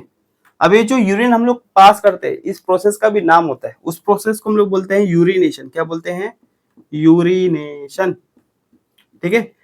इसी प्रोसेस को हम लोग बोलते हैं मिक्चुरेशन भी बोल सकते हैं, मिक्चुरेशन, ठीक है। तो दोनों का मतलब एक ही हो गया। ये थोड़ा सा सिंपल लैंग्वेज में, ये थोड़ा सा कॉम्प्लेक्स लैंग्वेज में, ठीक है। चलो, तो हम लोग ने क्या क्या पढ़ लिया? लीवर पढ़ लिया और किडनी पढ़ लिया। उसके बाद बात करते हैं, आते हैं हमारे लंग्स। सर लंग्स भी एक्सक्रीशन का काम करते हैं? सोचने वाली बात है। हाँ, हम लोग देखो बचपन से क्या पढ़ते हुए आए कि एक लिविंग ऑर्गेनिज्म को क्या चाहिए। जैसा कि अगर मैं एनिमल की बात करूं तो इनके सेल को क्या चाहिए? ऑक्सीजन चाहिए, इसी के लिए लोग सांस लेते। और मेजोरिटी ऑफ द गैस क्या होता है? ऑक्सीजन होता है। और जब वो हमारे सेल में जाता है, क्योंकि सेल कंटिन्यू काम कर रहे, फंक्शन कर रहे, तो वो सेल को यूज करते हैं और क्या प्रोड्यूस करते हैं? Carbon dioxide. फिर वो डाल देते हैं ब्लड में। वो ब्लड पूरे बॉडी से घूमते हुए कहाँ पे आता है? लंग्स के पास, राइट। तो लंग्स में जब आता है तो कार्बन डाइऑक्साइड फिर से फेंक दिया जाता है लंग्स के अंदर, और ऑक्सीजन फिर से आ जाता है ब्लड के अंदर। ओके, बात समझ आई? तो लंग्स भी क्या कर रहे हैं? एक्सपिरेशन, सांस को बाहर निकाल रहे। अब वो सांस क्यों बाहर निकाल रहे? क्योंकि उसके अंदर जो गैस है वो क्या है? Carbon dioxide. वो हमारे लिए अच्छा नहीं है, राइट। तो कार्बन डाइऑक्साइड भी तो एक हार्मफुल सब्सटेंस है, हार्मफुल गैस है, उसको भी तो बाहर निकाल रहे हैं ना, राइट। तो इसको मैं एक्सक्रीशन नहीं बोलूंगा, क्या बोलूंगा? तो लंग्स भी क्या करते हैं? कार्बन डाइऑक्साइड को बाहर निकालते हैं। ओके, तो ये क्या कर रहे हैं? They are performing the process of removal of CO2। CO2 मतलब कार्बन डाइऑक्साइड, ओके। और इस प्रोसेस को हम लोग बोलते हैं एक्सपीरेशन। एक्सपीरेशन ये हम लोग पढ़ेंगे अभी थोड़ी देर में, ओके। तो ये क्या हो गया? एक्सपीरेशन। देखो, अलग अलग ऑर्गन है, अलग अलग तरीके से वेस्ट प्रोडक्ट को बाहर निकाला जा रहा है बॉडी से, ताकि हमको तकलीफ ना हो। उसके बाद आते हैं स्वेट ग्लैंड। स्वेट ग्लैंड मतलब हमारी पसीने की ग्रंथि, ठीक है। स्वेट ग्लैंड मतलब क्या? जाहिर सी बात है, इसके नाम से पता चल रहा है कि स्वेट ग्लैंड, स्वेट मतलब पसीना, राइट। अभी जैसा कि यहाँ का टेम्परेचर थोड़ा सा ज्यादा है, मुझे थोड़ी थोड़ी क्या हो रही है? गर्मी लग रही है, जिसकी वजह से पसीना आ रहा है, ठीक है। तो पसीना भी हमारे लिए क्या है? हार्मफुल है, ठीक है। तो ये स्किन के बाहर आ रहा है, बात समझ आ रही है? तो ये भी एक टाइप का एक्सक्रीशन ही हुआ, ठीक है। अब देखो, तो स्वेट ग्लैंड क्या करता है? प्रोड्यूस करता है, प्रोड्यूस स्वेट मतलब पसीना, टू मेंटेन, ताकि क्या कर सके? क्या मेंटेन कर सके? बॉडी टेम्परेचर, ताकि हमारा बॉडी का टेम्परेचर क्या हो सके? मेंटेन हो सके, ओके। और उस प्रोसेस को हम लोग बोलते हैं परस्पिरेशन। क्या बोलेंगे? Perspiration, okay. ये थोड़ा सा हाई फाई लैंग्वेज है और कुछ नहीं, पता होना चाहिए खाली, नहीं याद रहेगा कोई दिक्कत वाली बात नहीं, ठीक है। तो जो पसीना होता है उस प्रोसेस को हम लोग क्या बोलते हैं? परस्पिरेशन, ठीक है। स्वेट ग्लैंड प्रोड्यूस क्या करते हैं? स्वेट, ताकि मेंटेन कर सके बॉडी टेम्परेचर। ऐसा क्यों? क्या बोल रहे हो? कुछ भी समझ में नहीं आ रहा सर, क्या है? देखो, जब हमारे एनवायरमेंट का टेम्परेचर ज्यादा होता है तो हमारा स्वेट ग्लैंड, हमारा जो स्वेट ग्लैंड है ये क्या प्रोड्यूस करता है? स्वेट। और ये स्वेट बाहर आता है। जब ये स्वेट बाहर आता है तो हम लोग को कूलिंग इफेक्ट देता है, बराबर। क्योंकि हमारा जो बॉडी टेम्परेचर है वो कितना होता है? 37 डिग्री सेल्सियस। और हम लोग अपने बॉडी टेम्परेचर को कांस्टेंट रख सकते हैं, ओके। बात समझ आ रही? तो कितना भी बाहर गर्मी होने दो, कितना भी ठंडी होने दो, हम लोग अपने बॉडी टेम्परेचर को कांस्टेंट रख सकते हैं। 37 डिग्री सेल्सियस कितना होता है? 37 डिग्री सेल्सियस, ओके। इसी के लिए समर के सीजन में, मतलब गर्मी के मौसम में क्या होता है? हमको पसीना होता है, ताकि पसीना बाहर निकले, ताकि कूलिंग इफेक्ट आए बॉडी में, ताकि बॉडी क्या रह सके? ठंडा रह सके, ओके। और सेम उल्टा होता है कभी विंटर के सीजन में, ठंडी के मौसम में। ठंडी के मौसम में हम लोग क्या कांपते? कांपते तो क्या होता है? हर एक मसल क्या होते? कांपने की वजह से वो लोग काम करते, हीट जनरेट करते, ताकि क्या हो? बाहर का टेम्परेचर तो कम है और बॉडी का टेम्परेचर बढ़े, समझा? तो ये अलग अलग तरीका है ताकि बॉडी का टेम्परेचर क्या रह सके? कांस्टेंट रह सके। तो एक्सक्रीशन का मतलब समझ में आया? रिमूवल ऑफ वेस्ट मटेरियल या product from the body. Okay, ऐसे 4 ऑर्गन है जो कि हमारे लिए क्या करते हैं, काम करते हैं। लीवर क्या कर रहा है, स्टूल का फॉर्मेशन कर रहा है, उस प्रोसेस को डेफिकेशन बोलेंगे। किडनी क्या कर रहा है, यूरिन बना रहा है, उस प्रोसेस को यूरिनेशन या मिक्चुरेशन बोलेंगे। लंग्स क्या करे, कार्बन डाइऑक्साइड को निकाल रहे, कौन सा प्रोसेस है, एक्सपिरेशन, पढ़ेंगे अभी। स्वेट ग्लैंड क्या करे, स्वेट को प्रोड्यूस करे ताकि बॉडी टेम्परेचर कांस्टेंट रह सके, और उस प्रोसेस को क्या बोलते हैं हम लोग, पर्सपिरेशन। ओके, चलिए आगे बात करते हैं। तीसरा प्रोसेस है हमारे पास रेस्पिरेशन।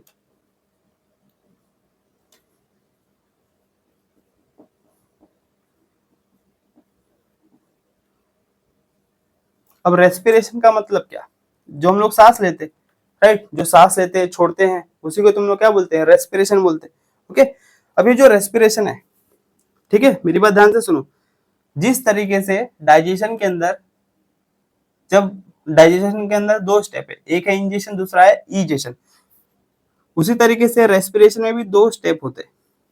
एक जब हम लोग सांस लेते हैं तो उसको बोलेंगे इंस्पिरेशन, और उसी को हम लोग इनहेलेशन भी बोल सकते हैं।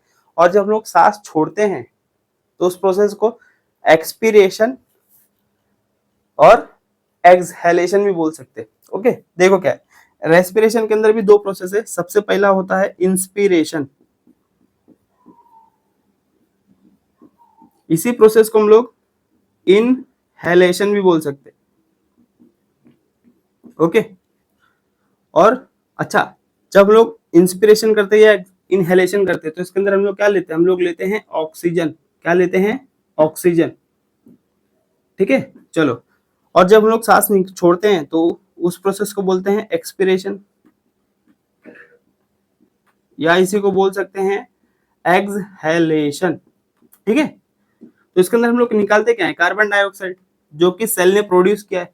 ऑक्सीजन को यूज करने के बाद सेल ने क्या प्रोड्यूस किया, कार्बन डाइऑक्साइड, ये भी डाल दिया जाता है ब्लड के अंदर, तो इसको बोलते हैं कार्बन डाइऑक्साइड। ठीक है, हम लोग देखो बचपन से पढ़ते आ रहे कि जब हम लोग सांस लेते तो ऑक्सीजन लेते, ये कॉन्सेप्ट गलत है। ओके, ये बात गलत है। हम लोग सिर्फ ऑक्सीजन नहीं लेते, क्योंकि हमारे एटमॉस्फेयर में, हमारे एनवायरनमेंट में सिर्फ ऑक्सीजन नहीं मिलता, बहुत सारे अदर टाइप के गैसेस भी मिलते हैं। ऑक्सीजन मिलता है, carbon dioxide, carbon monoxide, nitrogen dioxide मिलता है।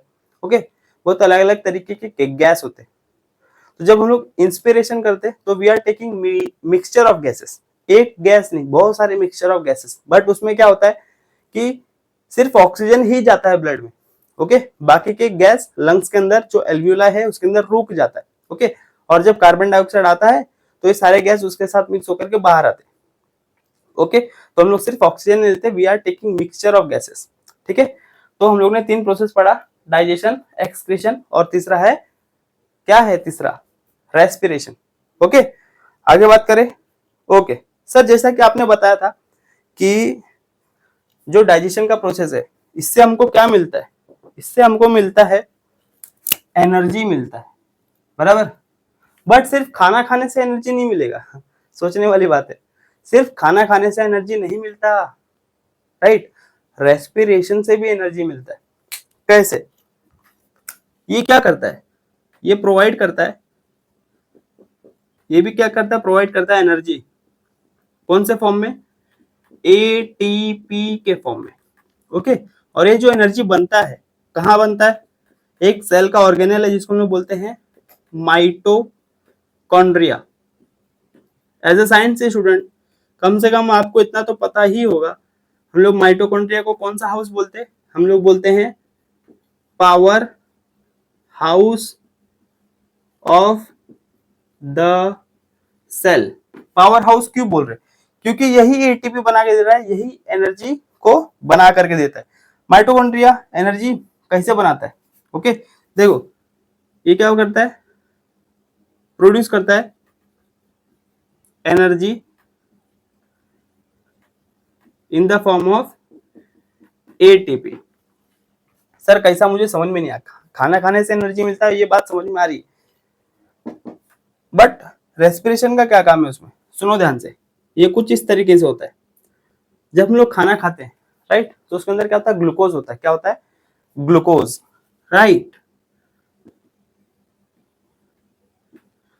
ये ग्लूकोज कहाँ से आया, क्योंकि मैंने डाइजेशन किया था, न्यूट्रिशन लिया था, मैंने जब खाना खाया था तो मुझे वहां से फूड से मिला ये ग्लूकोज। पर जब हम लोग रेस्पिरेशन करते तो ये ग्लूकोज के साथ क्या ऐड हो जाता है, ऑक्सीजन। ओके, ये सब माइटोकॉन्ड्रिया में हो रहा है, ठीक है। तब जाकर के हम लोगों को क्या मिलता है, एटीपी मिलता है, मतलब एनर्जी मिलता है, एटीपी। ओके, तो खास बात क्या है, सिर्फ खाना खाने से नहीं मिलेगा, राइट। ऑक्सीजन भी चाहिए, तभी क्या बन सकता है, एटीपी बन सकता है। मतलब ग्लूकोज का जब ऑक्सीडेशन होगा, पढ़ेंगे ऑक्सीडेशन क्या होता है, ग्लूकोज का जब ऑक्सीडेशन होगा तभी एटीपी मिलेगा, एनर्जी मिलेगा। ओके, तो सिर्फ खाना खाने से नहीं होता, खाना खा रहे हो तो रेस्पिरेशन भी करेंगे, ऑक्सीजन पहुंचेगा माइटोकॉन्ड्रिया तक, तब जाकर के एनर्जी का फॉर्मेशन होता है, एटीपी का फॉर्मेशन होता है। इसी के लिए हम लोग माइटोकॉन्ड्रिया को बोलते हैं power house of the cell. Okay, बात समझ में आई? चलो,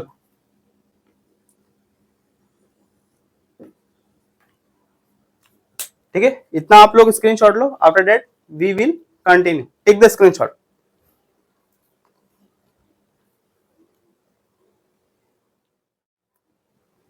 ओके, लेट्स कंटिन्यू। ओके, तो अभी तक हम लोगों ने टोटल कितना लाइफ प्रोसेस पढ़ा, 3। ओके, चौथा क्या है, चौथा होता है हमारा ब्लड सर्कुलेशन। ब्लड सर्कुलेशन का मतलब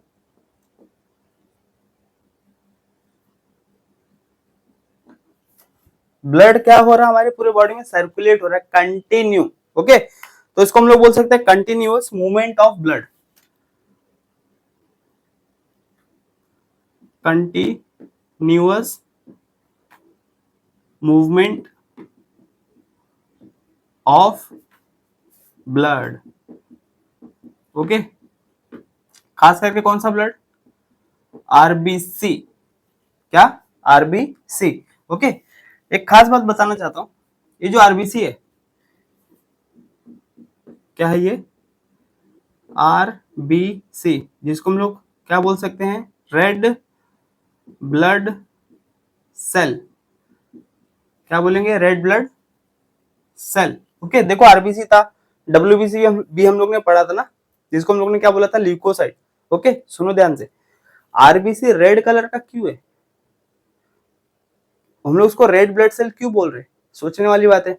और जो डब्ल्यूबीसी है, इसको व्हाइट ब्लड सेल क्यों बोलते, राइट, सोचने वाली बात है। सुनो ध्यान से, आरबीसी जिसको हम लोग बोलते हैं रेड ब्लड सेल, इसको हम लोग रेड ब्लड कॉर्पसल्स भी बोल सकते हैं। ओके, आप लोग क्या बोलोगे normally, red blood cell. Okay, ये पहली बात, कैसा होता है, ये होता है रेड कलर का। कौन से कलर का, ये होता है रेड कलर का। अच्छा, इसका साइंटिफिक नेम भी मैं एक बार बता चुका हूँ, जिसको हम लोग बोलते हैं एरिथ्रो। एरिथ्रो का मतलब रेड, एरिथ्रो का मतलब रेड, साइंस के लैंग्वेज में एरिथ्रो का मतलब रेड होता है। क्योंकि ये सेल है तो इसको हम बोलेंगे एरिथ्रोसाइट। ओके, इतनी बात समझ में आई। ओके, अच्छा, ये रेड कलर का क्यों है, ड्यू टू किसके वजह से, हीमोग्लोबिन की वजह से, हीमोग्लोबिन। ओके, ये हीमोग्लोबिन की वजह से क्या है, ये रेड कलर का है। हमारा जो लाल कलर का खून है, राइट, जिसको हम लोग आरबीसी बोलते हैं, रेड ब्लड सेल, ये किसके वजह से रेड है, वो है हीमोग्लोबिन की वजह से। क्यों क्यों क्यों, सुनो ध्यान से, अब इसका हम लोग फंक्शन जानते हैं। अभी हीमोग्लोबिन क्या कर रहा है आरबीसी में। ओके, हीमोग्लोबिन जो होता है कैरीज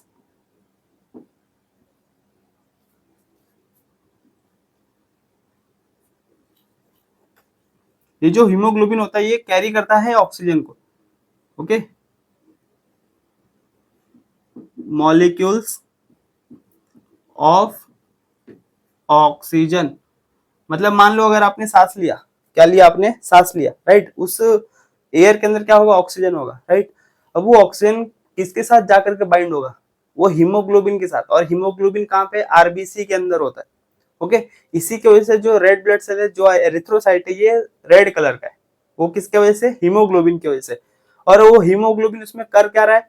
वो कौन सा फंक्शन को परफॉर्म कर रहा है? हीमोग्लोबिन कैरी करता है ऑक्सीजन के मॉलिक्यूल को। ओके, बट सोचने वाली बात है कि एक हीमोग्लोबिन कितने मॉलिक्यूल ऑफ ऑक्सीजन को कैरी करेगा? ओके, सुनो ध्यान से, इसको मैं अलग से लिख देता हूं, carries the molecule of oxygen. Okay, खास बात ये है, एक हीमोग्लोबिन जो होता है, एक हीमोग्लोबिन जो होता है ये कैरी करता है 4 मॉलिक्यूल्स ऑफ ऑक्सीजन। बहुत इंपॉर्टेंट है, बहुत ज्यादा इंपॉर्टेंट है। एक हीमोग्लोबिन का मॉलिक्यूल कितने ऑक्सीजन के मॉलिक्यूल को कैरी करता है? 4 ऑक्सीजन के मॉलिक्यूल को कैरी करता है। ओके, आप ये 11th 12th में पढ़ोगे, एनसीईआरटी में दिया हुआ है। आगे बात करते हैं, ठीक है। तो ये बेसिकली कर क्या रहा है? ये डिलीवर करता है, डिलीवर्स ऑक्सीजन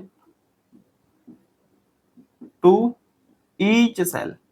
हर एक सेल तक ऑक्सीजन को पहुंचाने का काम किसका है? इसी का है, हीमोग्लोबिन का ही है। ओके, हर एक सेल तक पहुंचाएगा। ओके, सिर्फ इसका काम ये नहीं कि ऑक्सीजन पहुंचाए, राइट? जो सेल ने कार्बन डाइऑक्साइड को प्रोड्यूस किया, ये भी वही कैरी करता है। समझ में आ रहा है? तो ये क्या करता है? रिमूव करता है, रिमूव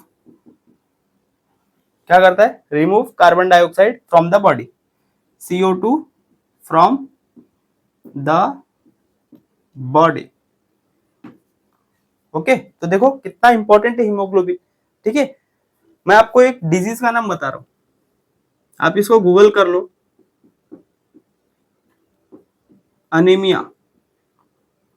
ओके, ये आप गूगल करेंगे और इसका जो आंसर होगा मैं अगले लेक्चर में बताऊंगा। ठीक है, अनीमिया गूगल करो और आपको पता चल जाएगा कि अनीमिया है क्या। ठीक है, आगे बात करते हैं। अभी जो ब्लड सर्कुलेटरी सिस्टम है, इसमें क्या क्या आता है बेसिकली देखा जाए तो इसके अंदर टोटल 3 चीजें आती है। सबसे पहले आता है ब्लड। ओके, क्या आता है सबसे पहले? Blood.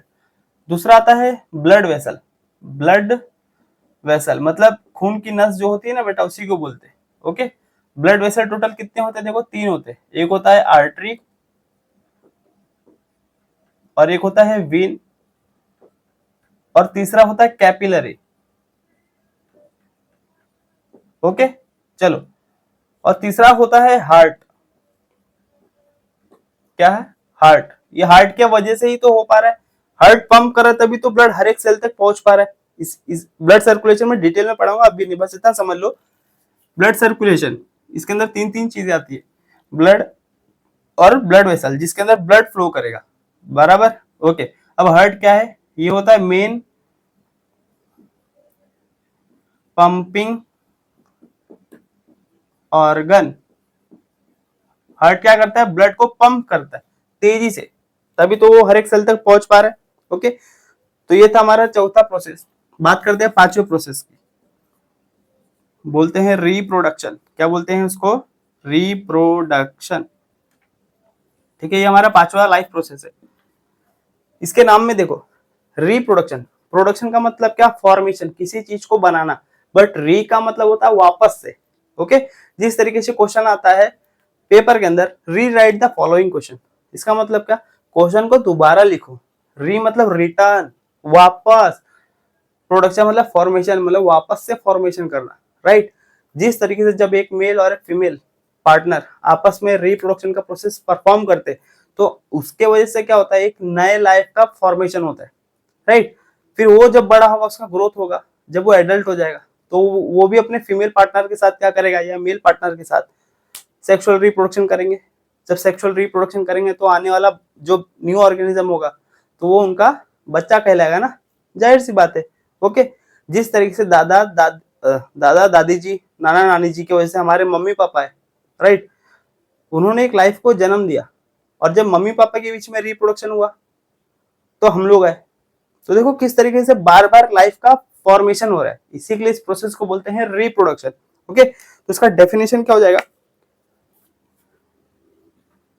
Reproduction is the biological process. ये कैसा प्रोसेस है? बायोलॉजिकल प्रोसेस है। ओके, बायोलॉजिकल प्रोसेस जिसके अंदर क्या होता है? इन विच, जिसके अंदर होता है न्यू ऑर्गेनिज्म का फॉर्मेशन होता है। इन विच न्यू ऑर्गेनिज्म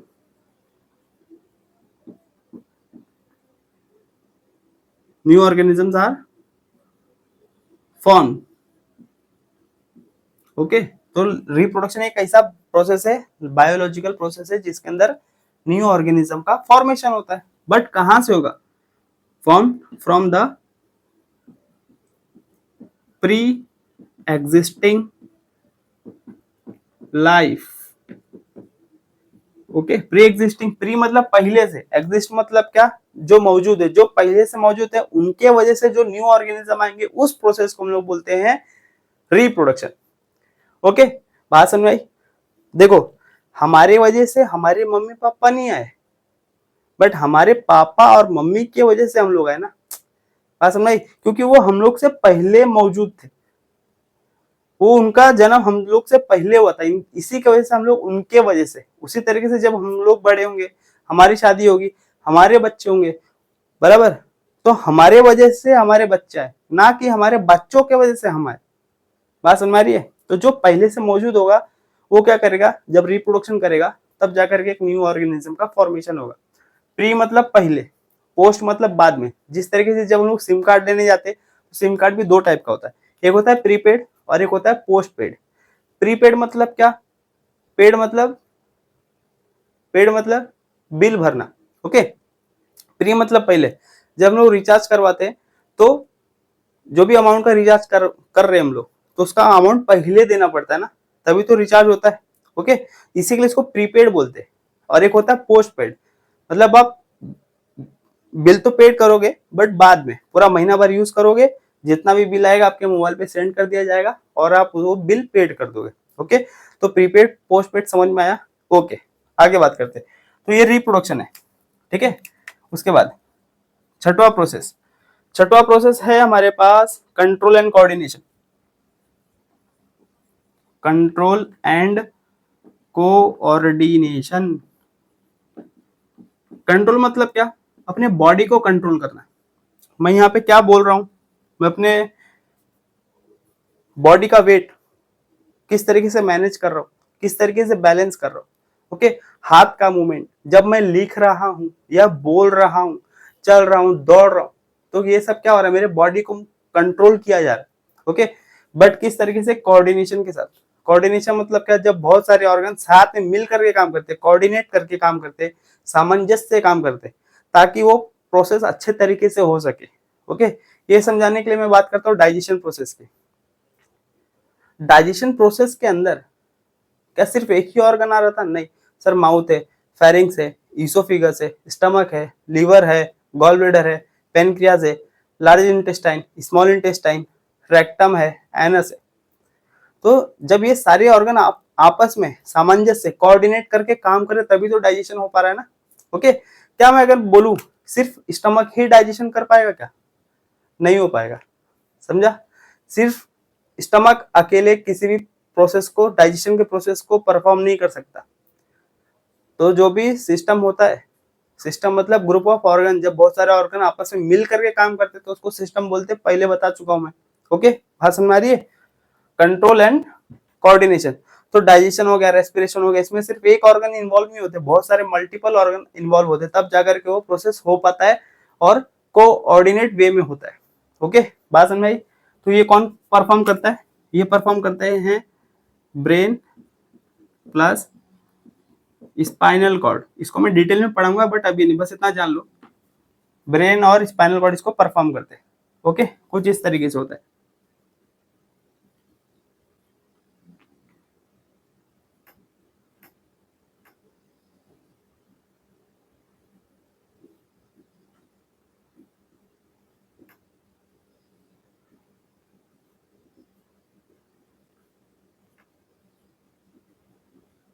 इसी को हम लोग क्या बोलते हैं? ब्रेन।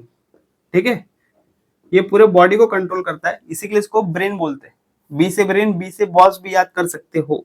इसको हम लोग बोलते हैं स्पाइनल कॉर्ड, स्पाइनल कॉर्ड। ठीक है, आगे बात करते हैं। तो ये दोनों मिलकर के हमारे बॉडी का कंट्रोल एंड कोऑर्डिनेशन करवाते हैं। उसके बाद सातवां सातवां है metabolism.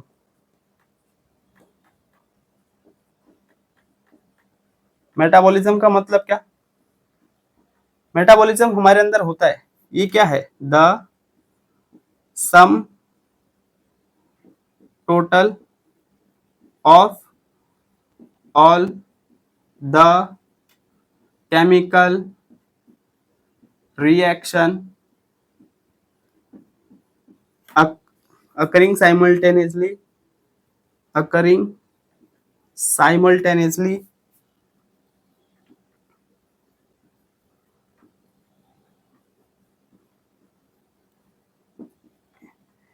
in the living organism, in the living organism मतलब हमारे बॉडी में जो भी केमिकल रिएक्शंस होते हैं, बराबर, उसी को हम लोग क्या बोलते हैं? मेटाबॉलिज्म। ठीक है, ये बात अभी समझ में आएगी थोड़ी देर में। चलो आगे बात करते हैं। जो मेटाबॉलिज्म होता है, इसके अंदर भी कितने प्रोसेस होते हैं? 2 प्रोसेस। ओके, एक होता है कैटाबॉलिज्म, कैटाबॉलिज्म, तो दूसरा होगा एनाबॉलिज्म। ठीक है, दूसरा हो जाएगा एनाबॉलिज्म।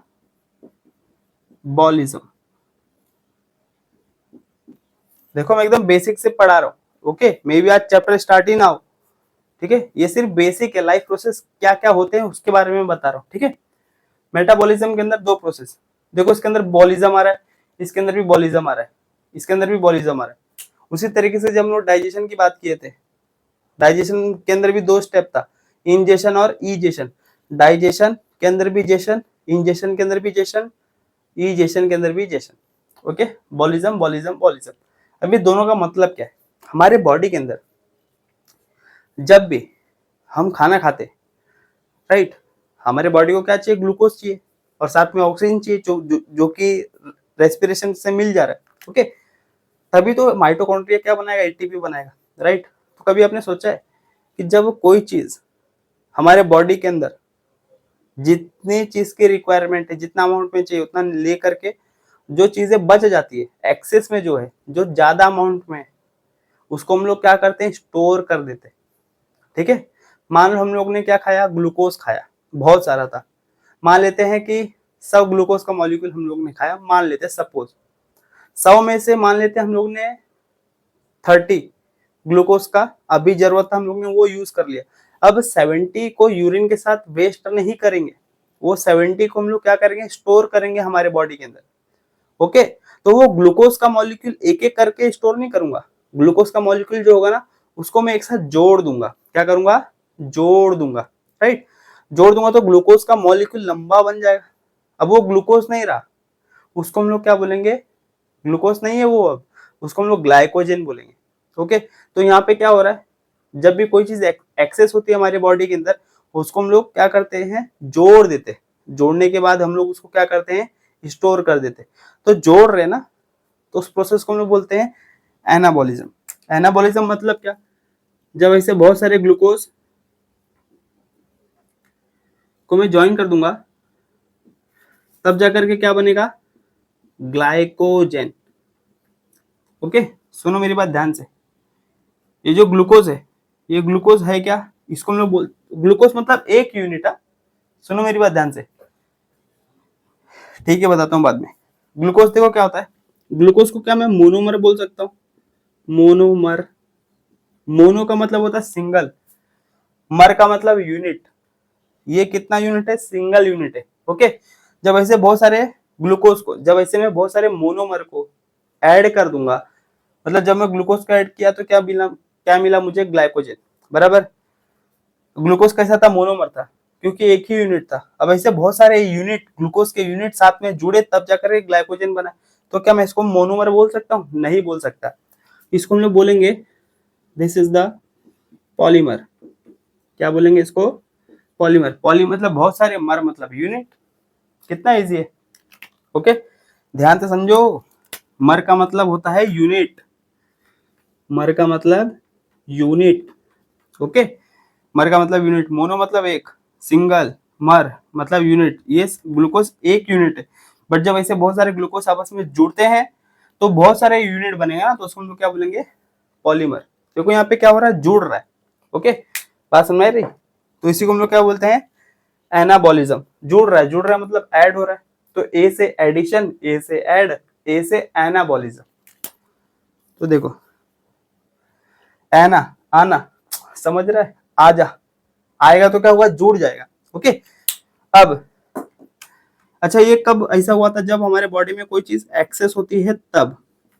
ठीक है, अब मान लेते हैं हम लोग ने ग्लूकोज खाया, जितना बॉडी को जरूरत थी बॉडी ने यूज किया, बाकी का स्टोर कर दिया in the form of glycogen. किसमें ये स्टोर होता है, लीवर में। किसमें, लीवर में। ठीक है, चलो आगे बात करते हैं। अब मान लो हम लोग ने उपवास रखा है, हमको भूख लगी है, राइट, तो हमारे बॉडी में बाहर से तो ग्लूकोज जाने वाला नहीं है, राइट, तो बॉडी क्या करता है मालूम है, इसमें ये जो ग्लाइकोजन बना है, ये जो पॉलीमर बना है, इसी का फिर से ब्रेक डाउन होता है। क्योंकि ग्लाइकोजन किसका बना है, बहुत सारे यूनिट का, बहुत सारे ग्लूकोज का बना है, और जब मैं ग्लाइकोजन का ब्रेक डाउन करूंगा तो बहुत सारे ग्लूकोज मिलेंगे ना, यही बात हो रही है। ओके, तो यहाँ पे देखो कैटाबोलिज्म में क्या होगा, जो ये ग्लाइकोजन थे, मतलब जो पॉलीमर था, वो किस में कन्वर्ट हो जा रहा है, उसका ब्रेक डाउन हो जा रहा है। क्या हो रहा है, ब्रेक डाउन हो रहा है। ब्रेक डाउन होकर के किस में कन्वर्ट हो जा रहा है, ये ग्लूकोज में। ओके, तो मतलब यहाँ पे देखो क्या हुआ, ब्रेक डाउन हुआ। ग्लूकोज मतलब एक यूनिट, ग्लाइकोजन मतलब पॉलीमर बहुत सारे यूनिट। जब बहुत सारे यूनिट जब टूटेंगे तो क्या मिलेगा, ग्लूकोज मिलेगा। ओके, क्या मैं इसको ऐसा बोल सकता हूँ, पॉलम जो यहाँ पे पॉलीमर था वो टूट करके मुझे मोनोमर मिला। तो यहाँ पे बेसिकली हुआ क्या, ब्रेक डाउन हुआ,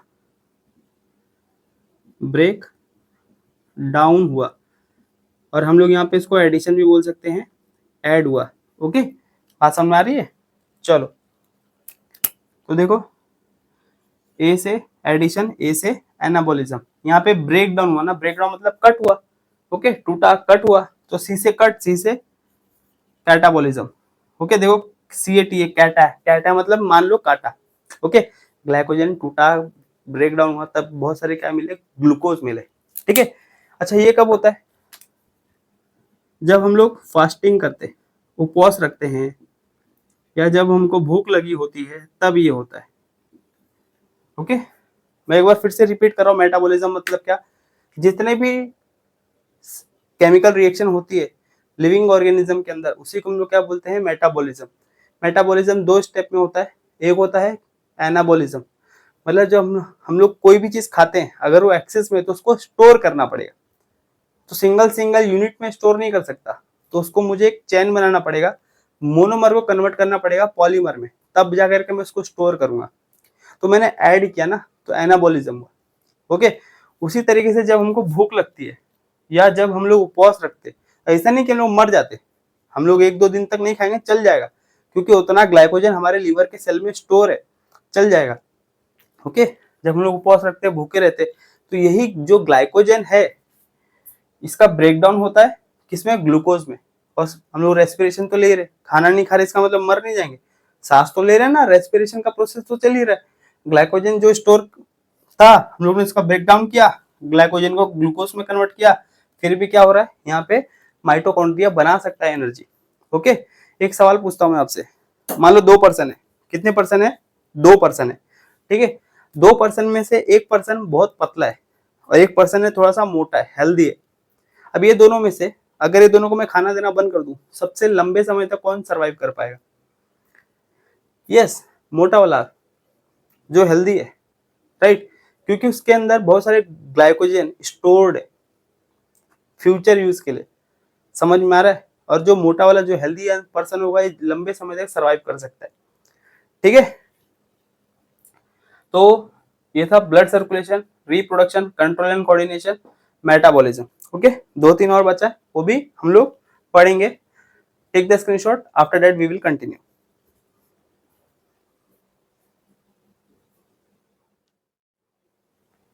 ओके, लेट्स कंटिन्यू। ओके, तो अभी तक हम लोग टोटल 7 लाइफ प्रोसेस पढ़ चुके, ठीक है। पढ़े कि नहीं पढ़े, समझ में आ रहा है कि नहीं समझ में आ रहा है, ओके। अब हम लोग बात करने जा रहे हैं 8वां जो लाइफ प्रोसेस होता है, जिसको हम लोग बोलते हैं लोकोमोशन। लोकोमोशन स्टूडेंट्स, बच्चों, आप इसमें बहुत कंफ्यूज होते हो। एक होता है लोकोमोशन और एक होता है मूवमेंट, राइट। दोनों का मतलब लगता है एक ही है, बट ऐसा नहीं है। बताता हूं आगे, देखो क्या है। Locomotion is the ability of an organism. Locomotion is the ability, ability मतलब योग्यता, capacity, ability of an organism to move, to move from one place to another place, one place to another place, okay. अब इसका मतलब समझो, locomotion का मतलब क्या होता है, एक ऐसी एबिलिटी है ऑर्गेनिज्म की, राइट, वो एक जगह से दूसरे जगह जा सकता है। मान लो मैं यहाँ पे खड़ा हूँ, ठीक है, मैं यहाँ पे खड़ा हूँ, मैं यहाँ से यहाँ जा सकता हूँ क्या? यस, जा सकता हूँ, क्योंकि ये लोकोमोशन की एबिलिटी मेरे अंदर है, क्योंकि मैं एक लिविंग ऑर्गेनिज्म हूँ, आप भी हो, ओके। तो एक लिविंग ऑर्गेनिज्म के अंदर ऐसी एबिलिटी होती है कि वो एक जगह से दूसरे जगह जा सकता है, उसी एबिलिटी को हम लोग क्या बोलते हैं? Locomotion, okay. बात समझ में आ रही है? ओके सर, अभी आप कुछ बताने वाले थे, लोकोमोशन और मूवमेंट ऐसा लगता है कि एक ही है, बट ऐसा है नहीं। सुनो ध्यान से, लोकोमोशन का मतलब होता है एक ऐसी एबिलिटी ऑर्गेनिज्म की जो एक जगह से दूसरे जगह जा सकता है, मतलब अपना लोकेशन चेंज कर सकता है। लोकोमोशन, लोकेशन, समझ में आ रहा है? लोको मतलब लोकेशन, मोशन मतलब क्या? कोई भी चीज जब मोशन में होती है, वो वर्ड वहीं से लिया गया। तो लोकोमोशन, मोशन हो रहा है और उसमें क्या चेंज हो रहा है? लोकेशन का चेंज हो रहा है, ठीक है। तो लोकोमोशन मतलब क्या? ऑर्गेनिज्म के पास ऐसी एबिलिटी होती है कि वो एक जगह से दूसरी जगह जा सकता है, लोकेशन चेंज कर सकता है, ओके। मैं अगर यहाँ पे खड़ा हूँ, यहाँ पे आ गया, तो लोकोमोशन बोलेंगे इसको। तो सर मूवमेंट क्या होता है? मूवमेंट का मतलब ध्यान से सुनो, मान लो मैं एक पेड़ हूं, क्या हूं? मैं एक पेड़ हूं, ट्री हूं, ठीक है। अभी ट्री क्या कर सकता है? ट्री एक जगह से दूसरी जगह जा सकता है क्या? वो अपना लोकेशन चेंज कर सकता है क्या? नहीं कर सकता, राइट। तो इसका मतलब जो ट्री है होता है उसके अंदर लोकोमोशन होगा क्या? नहीं होगा। बट ट्रीज के अंदर, प्लांट के अंदर मूवमेंट होता है, ओके। मूवमेंट का मतलब क्या? लोकेशन चेंज नहीं होगा, एक ही जगह पे रहेंगे, बट इसको बोलते हैं मूवमेंट। इसको क्या बोलते हैं? मूवमेंट, बराबर। इसको बोलते हैं मूवमेंट। मूवमेंट के अंदर लोकेशन नहीं चेंज होता, बट जब लोकोमोशन करते हैं तो लोकेशन चेंज होता है। अगर मैं एक जगह से दूसरी जगह जा रहा हूँ तो इसको लोकोमोशन बोलेंगे। मूवमेंट का मतलब होता है एक ही जगह पे रह करके हिलना डुलना, ओके। प्लांट की बात कर रहा था मैं, ट्री की बात कर रहा था। ट्री का देखो क्या होता है, लीफ के अंदर मूवमेंट होता है, बट लोकोमोशन थोड़ी होता है, ओके। तो लोकोमोशन मूवमेंट में बात समझ में आई। लोकोमोशन के अंदर लोकेशन चेंज होगा, एक जगह से दूसरी जगह जा सकता है ऑर्गेनिज्म, बट मूवमेंट मतलब क्या? एक ही जगह पे रह करके मूवमेंट कर सकता है, हिल डुल सकता है, उसको हम लोग मूवमेंट बोलते हैं, ओके। आगे बात करते हैं। सर इसका एग्जांपल भी बता दूं, मजा आ जाए। एग्जांपल जैसा कि मान लो वॉकिंग मतलब चलना, रनिंग, बराबर, वॉकिंग, रनिंग, स्विमिंग,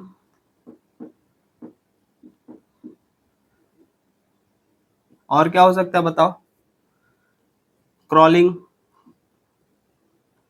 क्रॉलिंग का मतलब होता है रेंगना, ओके। और भी बहुत सारे ऐसे चीज है जिसके वजह से लोकोमोशन कर सकता है एक लिविंग ऑर्गेनिज्म। चलूंगा तो मेरा लोकेशन चेंज होगा, भागूंगा तो भी लोकेशन चेंज होगा, पानी में अगर मैं स्विमिंग कर रहा हूँ तो भी मेरा लोकेशन चेंज होगा। क्रॉलिंग मतलब क्या है? जब मैं रेंग रहा हूँ तो भी मेरा लोकेशन चेंज होगा, और इसी को हम लोग क्या बोलते हैं? लोकोमोशन। आगे बात करते हैं 9, जिसको हम लोग बोलते हैं ग्रोथ। क्या बोलते हैं? ग्रोथ, ठीक है। अब ग्रोथ का मतलब क्या? जाहिर सी बात है, इस टाइम पे प्रेजेंट टाइम में हमारा जो भी साइज है बॉडी का, हम लोग बचपन से इतने नहीं थे, राइट। जब हमारा जन्म हुआ तो हम लोग सिर्फ और सिर्फ 3 से 4 या 5 किलो के थे, बट धीरे धीरे क्या हुआ, बॉडी का मास भी बढ़ा और साइज भी बढ़ा। समझ में आ रहा है? Increase in body mass and increase in size, इसी को हम लोग क्या बोलते हैं, ग्रोथ बोलते हैं। ठीक है, तो ग्रोथ का मतलब क्या होता है, increase in body size, body का साइज अगर बढ़ रहा है, एंड इंक्रीज इन मास, अगर वजन भी बढ़ रहा है तो उसी को हम लोग क्या बोलेंगे, इंक्रीज ऑफ मास, उसी को हम लोग क्या बोलेंगे, ग्रोथ बोलेंगे। ओके, बॉडी का साइज बढ़ा, मास भी बढ़ा। ऐसा नहीं कि जब हम लोग बचपन में तो 3 से 4 5 किलो के थे जो भी थे, अब थोड़ी रहेंगे 3 से 4 5 किलो के ओके, तो हमारा बॉडी का साइज भी बढ़ा और मास भी बढ़ा, वजन भी बढ़ा, इसी को हम लोग बोलते हैं ग्रोथ। ठीक है, चलो, ये भी होता है 2 तरीके से। सर एक होता है लिविंग ऑर्गेनिज्म के अंदर, मतलब एक लिविंग थिंग के अंदर होता है। ओके, अब शायद मैं एक ऐसी बात बोलूं जिससे आपको सुन के झटका लगने वाला है। लिविंग थिंग के अंदर और ग्रोथ होता है, हमारे अंदर हुआ है सर, राइट। ओके, तो हमारे अंदर जो ग्रोथ हुआ है वो कैसा हुआ है, इंटरनल हुआ है, इंटरनल ग्रोथ, या इनसाइड, अंदर के साइड से ग्रोथ हुआ ना। ओके, हम लोग जब बच्चे थे तो हमारे मम्मी पापा हमको खींचते थोड़ी थे रबड़ की तरह, हमारा तो ऐसे थोड़ी साइज बढ़ा है, ऐसे थोड़ी हमारा मास बढ़ा है, राइट। हम लोग जो भी खाना खाते थे हमारे शरीर को लगता था, तब जाकर के हमारा साइज बढ़ा है, मास बढ़ा है। समझ में आ रहा है? तो अंदर से बढ़ा ना, तो इसको बोलेंगे इंटरनल ग्रोथ या इनसाइड ग्रोथ।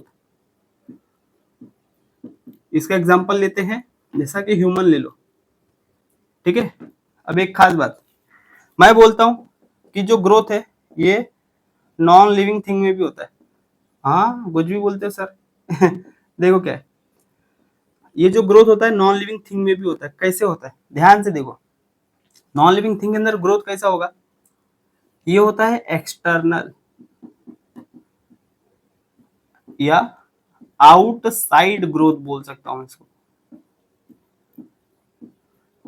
कैसे, मान लो रेगिस्तान है, क्या है, ये रेगिस्तान है, ठीक है, इस पे एक छोटा सा माउंटेन था सैंड का, सैंड मतलब रेत का, राइट।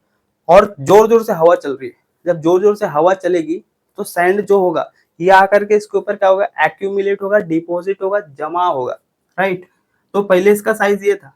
ओके, अब धीरे धीरे जब जमने के बाद अब इसका साइज देखो बढ़ा कि नहीं बढ़ा, पहले साइज इतना ही था, बट अब इसका साइज क्या हो गया, इंक्रीज हो गया।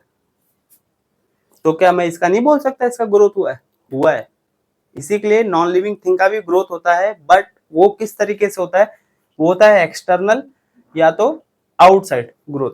ओके, और लिविंग थिंग में इनसाइड होता है, अंदर की तरफ से ग्रोथ होता है। नॉन लिविंग थिंग के अंदर बाहर की तरफ से होता है। तो इसका एग्जांपल क्या ले सकते हैं हम लोग, सैंड माउंटेन ले लो, सैंड माउंटेन। ओके, रेत का जो टीला होता है, पहाड़ जो भी बोलो आप, वही। ठीक है, 10वां लास्ट, जिसको हम बोलते हैं सेल डिवीजन। क्या, cell division. Okay, cell division के बारे में कुछ पता है? हाँ सर, हम लोग को मालूम है सेल डिवीजन 2 टाइप का होता है सर, एक माइटोसिस होता है और एक मियोसिस होता है। यही यही बोलना चाहते हो सुनो मेरी बात ध्यान से। हाँ, जो सेल डिवीजन होता है कितने टाइप का होता है, 2 टाइप्स के होते हैं। कितने टाइप्स के, 2 टाइप्स के। चलो ध्यान से देखो सर, एक होता है माइटोसिस, माइटोसिस, ठीक है, और एक होता है मियोसिस। एक होता है माइटोसिस और एक होता है मियोसिस।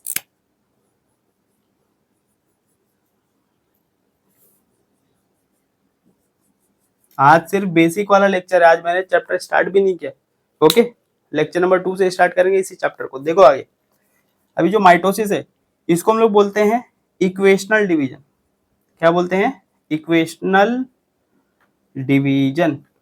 इक्वेशनल डिवीजन मतलब डिवीजन तो है बट इक्वेशनल है। इक्वेशनल मतलब क्या, बताता हूं। सुनो मेरी बात ध्यान से। और दूसरा पॉइंट ये किस में होता है सर, ये होता है बॉडी या सोमैटिक सेल में, सोमैटिक सेल, ठीक है, ये इसके अंदर होता है। बताता हूँ, बस इतना ध्यान रखो, mitosis is the equational division, और ये किसके अंदर होता है, ये होता है आपका बॉडी या सोमैटिक सेल में।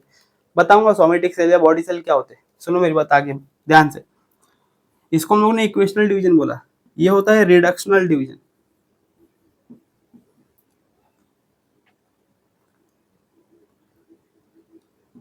रिडक्शनल डिवीजन इसको बोलते हैं। सर इसको ऐसा क्यों बोलते हैं, बताता हूं अभी, थोड़ा सा समय दो। ओके, ये क्या है रिडक्शनल डिवीजन। सर ये किसमें होगा, ये होता है आपके जर्म सेल में। किसमें, जर्म सेल में। इसी को हम लोग गैमेट भी बोल सकते हैं, इसी को हम लोग रिप्रोडक्टिव सेल भी बोल सकते हैं, रिप्रोडक्टिव सेल।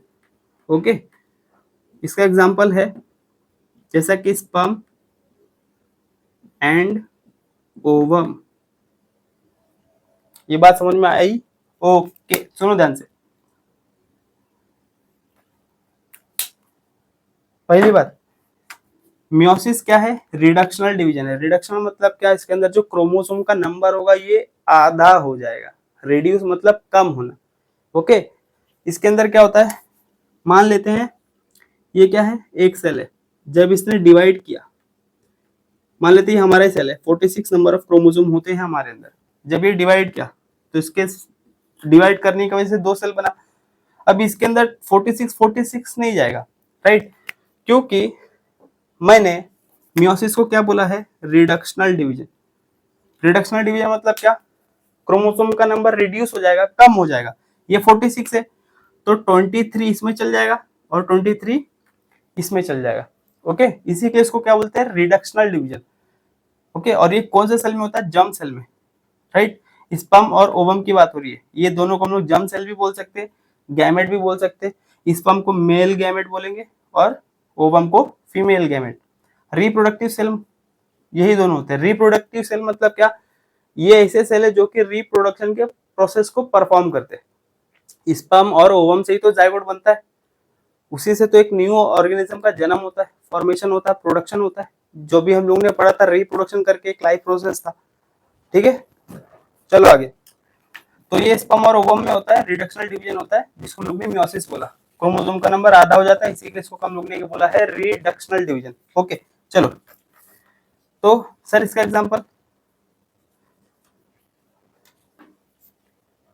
देखो, अदर देन द क्या है,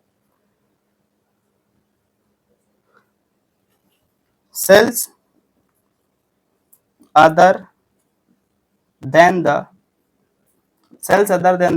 sperm and ovum, sperm and ovum, ठीक है। मतलब क्या, स्पर्म और ओवम को छोड़ के जो भी सेल्स होंगे उसको हम लोग क्या बोलेंगे, बॉडी सेल या सोमैटिक सेल। जैसे आरबीसी हो गया, डब्ल्यूबीसी हो गया, प्लेटलेट हो गया। चलो मैं लिख देता हूँ, एग्जाम्पल ले लो यहाँ पे, चाहिए एग्जाम्पल नहीं है, एग्जाम्पल यहाँ पे, ठीक है। सोमैटिक सेल या बॉडी सेल क्या होते हैं, cells other than the sperm and ovum. Gamete को, जर्म सेल को, रिप्रोडक्टिव सेल को, स्पर्म और ओवम को छोड़ के जितने भी सेल होंगे हमारे बॉडी के अंदर, उसको हम लोग क्या बोलेंगे, सोमैटिक सेल या बॉडी सेल। देखो ना, बॉडी के सेल्स को बॉडी सेल बोलेंगे यार, और क्या। इसके अंदर आते हैं आरबीसी, डब्ल्यूबीसी, ओके, प्लेटलेट हो गया, मसल सेल हो गया, मसल के सेल्स हो गए, राइट। और भी बहुत सारे अलग अलग टाइप के सेल्स होते हैं हमारे बॉडी के अंदर, तो उसको हम लोग क्या बोलेंगे, बॉडी सेल्स या सोमैटिक सेल, ठीक है। और जर्म सेल, गैमेट या रिप्रोडक्टिव सेल, तीनों का मतलब एक ही है, वो क्या है, स्पर्म है और ओवम है, ठीक है। सर इसको हम लोग ने क्या बोला था, रिडक्शनल डिवीजन। क्यों, क्योंकि इसके अंदर क्रोमोसोम का नंबर आधा हो रहा था। तो सर आपने इसको इक्वेशनल डिवीजन क्यों बोला है, आपने ऐसा क्यों बोला सर, बताओ। चलो ध्यान से सुनो, मान लो ये एक सेल है, इसके अंदर कितने क्रोमोसोम है, 46। तो जब इसके अंदर सेल डिवीजन हुआ तो इसके वजह से कितने सेल बने, 2 सेल बने, ठीक है। अब जब ये सेल डिवाइड किया तो इसके अंदर भी 46 था, इसके अंदर भी 46 क्रोमोसोम आएगा, इसके अंदर क्रोमोसोम का नंबर आधा नहीं होगा, इक्वल होगा, इसी के लिए इसको बोल रहे हैं हम लोग इक्वेशनल डिवीजन। ओके, तो माइटोसिस कौन से टाइप का सेल डिवीजन है? इक्वेशनल डिवीजन है, और meiosis is the reductional division. Okay, तो ये ऐसे टोटल 10 लाइफ प्रोसेस और भी बहुत सारे होते हैं, बट हम लोग को सिर्फ इतना ही जानना है, क्योंकि ये लाइफ प्रोसेस जो चैप्टर नंबर 6 है सीबीएसई बोर्ड का 10th स्टैंडर्ड का, आज ये हम लोग ने सिर्फ और सिर्फ इंट्रोडक्शन देखा है। ओके, सोचो इंट्रोडक्शन इतना डिटेल में, तो चैप्टर कितना डिटेल में पढ़ाऊंगा। ओके, तो आप लोगों को ये 10 लाइफ प्रोसेस पढ़ के मजा आया, अच्छा लगा, सुकून आया, समझ में आया? अगर आया हो तो कमेंट सेक्शन में प्लीज जरूर बताना कमेंट करके। ओके, तब तक के लिए अपना ध्यान रखें, take care of your self as well as your family also. Okay, keep studying, keep smiling, keep supporting. जय हिंद, वंदे मातरम।